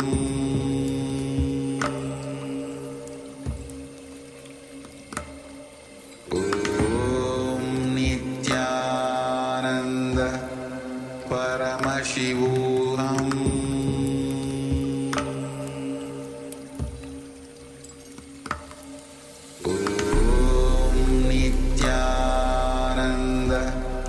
Paramashivoham.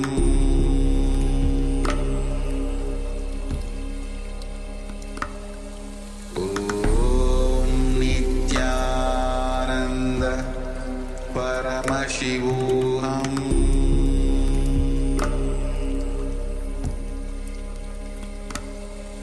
Om Nithyananda.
Yes, Nityananda, all of you.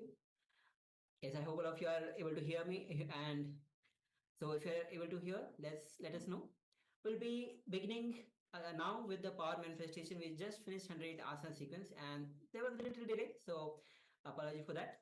Anyway, welcome all of you. We can see Ma Kari Wang, we can see Yang Yong Hong, and Ma Abdabandani and Ma Siavo. So, welcome all of you and all the participants on YouTube. And welcome. Yes.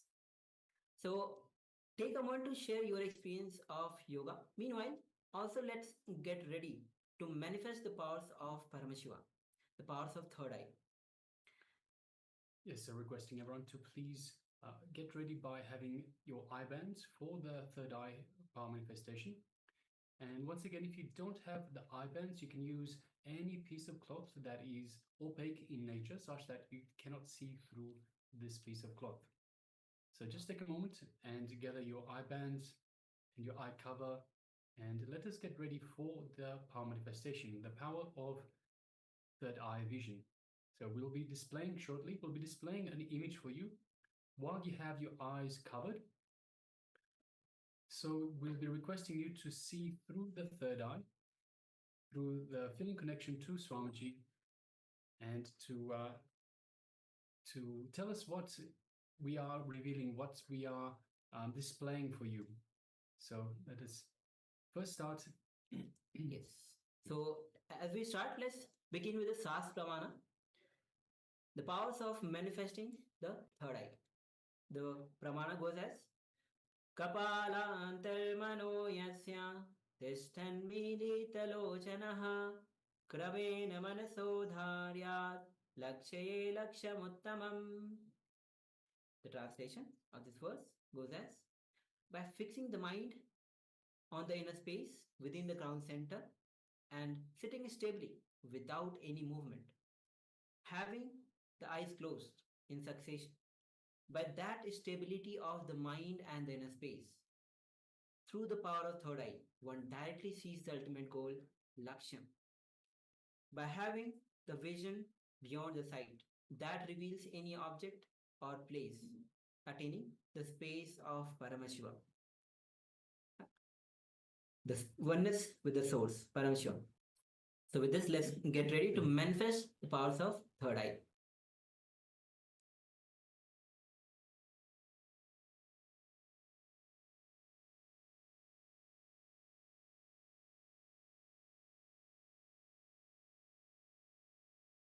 All right, so let us sit comfortably with the head, neck, and spine in a straight line. And let us just take a moment and unclutch. So let us unclutch from anything the mind throws at us, any thoughts, emotions, worries, anxiety. Let us just unclutch from all of that. So let us just become a witness. So we unclutch by becoming the witness, not being involved, not being involved with the thoughts themselves. So we just let the thoughts gently come up, observe, and let them go back down, all by themselves, without our interference. So let's just take a moment and unclutch again and again and again. So let us find a space of restful awareness between the thoughts.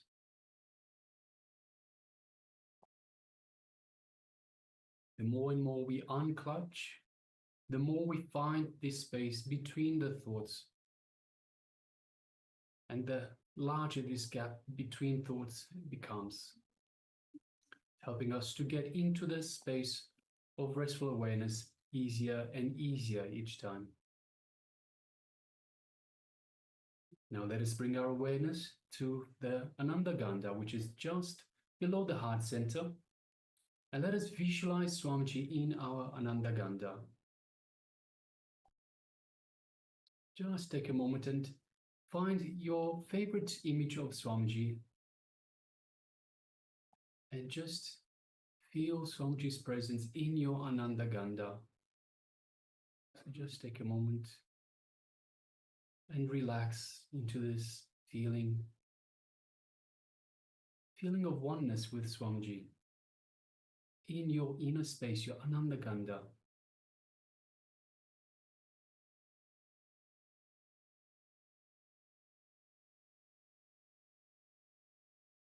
Now let us move our awareness to the third eye, just between the eyebrows. And let us visualize Swamiji in our third eye. And through the third eye, let us look into Swamiji's third eye. thus creating a connection, an energetic connection to Swamiji's third eye. And as you do so, you feel the connection getting stronger. You feel the third eye getting energized, activated. Just take a moment and feel that activation of your third eye. Don't concentrate on the third eye. Don't strain yourself. Just gaze into the third eye and feel this connection. Now let us start chanting the Mahavakya.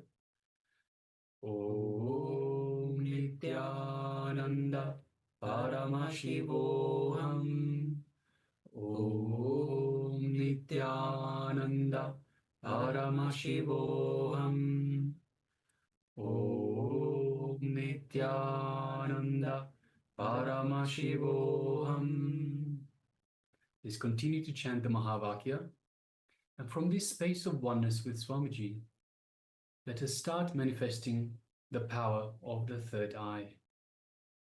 Third eye vision. The image is being displayed for you.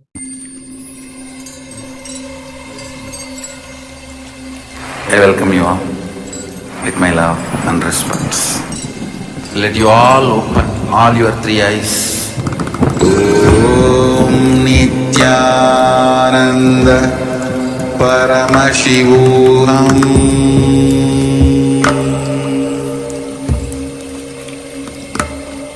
Om Nithyananda Paramashivoham.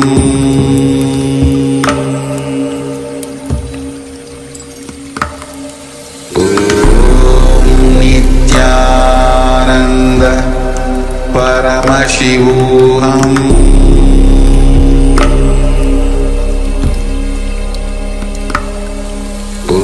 Om Nithyananda Paramashivoham.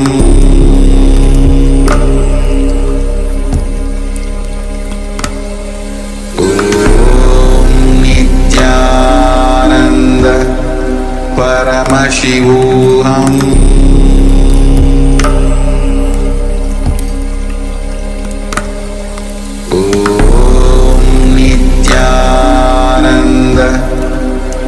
Paramashivoham.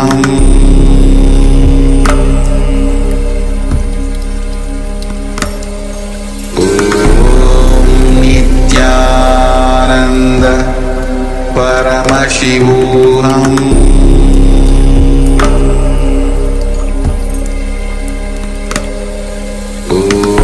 Om Nithyananda Paramashivoham.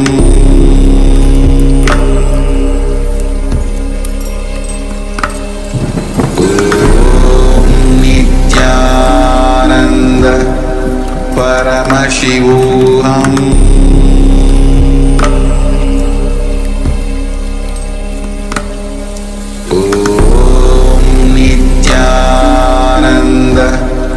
Paramashivoham. Om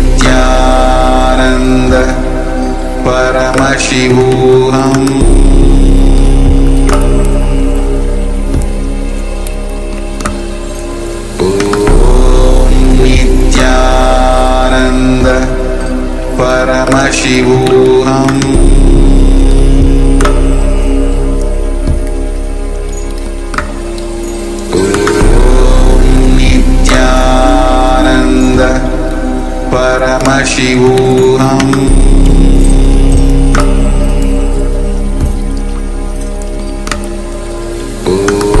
Om Nithyananda Paramashivoham.